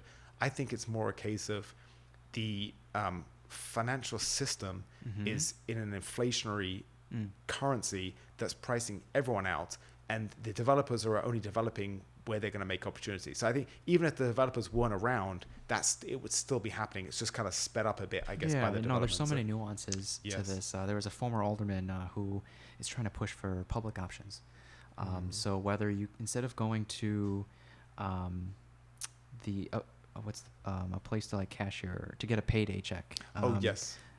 The interest rates on that are insane. So why don't you create a bank within the Postal Service, USPS? Maybe minimal interest rates, lower interest rates, and provide more of an incentive or an opportunity for them to reinvest that money back into the community. Okay. So yeah, that's a whole different conversation. It's not just properties. There's so much more to, and just financial literacy. Like people that didn't grow up here, they aren't aware of how the system works. I think that's the concept of tax write-offs. Like how many people don't get that concept? And the thing is, I've always had good accountants, so I don't know personally I just know that they know what they're doing. So I'm using your CP, the one you referred me to, Lauren. Concepts like finding a good broker or a good CPA. I couldn't get that off Google. You Google CPA in the area. Why is it not there? 100%. I think that's if there's so many things that people can take away. Network means your network, yes, right? Exactly. And ask, and that's the other thing too, is one thing I'm very good at is I love connecting good people. So anytime someone asks me, I think, and I don't get anything out of it, but it does, people do tend to get referred back to you. So you do in a roundabout way, it does come back to you. But if you can try to connect, if you know good people or whatever they do, and you try and connect them with other good people, that's another way you can give back, is you try and just you might not have the knowledge, but if you know someone that has the knowledge or the skills, or they're in the industry that your other friend needs for that particular industry, connect people. And I feel like I do that all the number of times a day that I'm sending contacts to other people, and I love it. I love it when good people get together. And I love it when, like, Sonny, my friend, we're talking about, who wants to run for mayor. He met one of my best investors, Dean, at an event, and I was sitting on my couch on a Friday night, and I get a text with the two of them grinning like, "Hey buddy, we just met." And Dean met Sonny because he saw a picture of us on Facebook. He has a startup where it's like a concierge service, and Dean needs and Sonny needs one for his charity. So now they're working together. It's like that little thing. It's so nice when you can make those connections, or people can see you with certain people and make connections. So again, there's so many negatives to social media, but that is a good one. Maybe that's a good place to start for developing communities. Yes. Is providing opportunities for people to meet. So exactly. Because, and that's the other thing too, I hate the idea of when COVID happened, mom and pop stores were shut down, but the big chains could keep going. Yeah. Because I will pay, obviously if you're struggling, you have to just get the cheapest. But when you get to a certain level, I will pay a small premium I want to support local businesses. I'll rather support American made than something being made in a sweatshop in Asia, So it's like, I think there's building those communities, and that's something I'm really looking forward to in Indiana. Is I want to find like a farmer and a farmer's market, and I want to have a bit more connection to my food as opposed to just ordering it from a store. So I really got that sense of community. I think that in that we are kind of coming back to it. It was like, for the longest time, it was all about cheaper and outsourcing and just getting Amazon, cheaper. Walmart. Yes. And now people are kind of coming back to, there's more to life than just cheaper and efficiency. There's also the sense of community, and also supporting local farmers and things like that. So curious how, if Amazon is thinking about that, because people are starting to think about, is Amazon the best place if I truly want to support my community and local businesses? I might have to skip out on having same day delivery in order to go down the street and order something. Exactly. I mean, listen, convenience. We've never lived in a better time where you can order food, put on Netflix, and just have everything delivered to you and not do anything. I bought the last 2 cars on my phone in my underwear, like Carvana, really? and then they deliver it to you. You can even sell your car to Carvana. They'll pick it up for you. Wow, it's amazing. I mean, listen, these things are great if you're busy, but you just got to be careful, because they've made life so easy that you just don't want to be. You can do all that if you're busy doing a bunch of other things with your time and energy. But if you're just sitting on the couch watching Netflix all day, getting everything delivered to you, that's probably not the best idea to have mental and physical and spiritual health. What a crazy life we live. Lawrence, I don't think this will be the last time we talk. Definitely it was such a pleasure. I'll plug all the links in the show notes. But till next time, buddy. Really appreciate you, Victor. Thank you so much for having me on. All right. Peace, guys.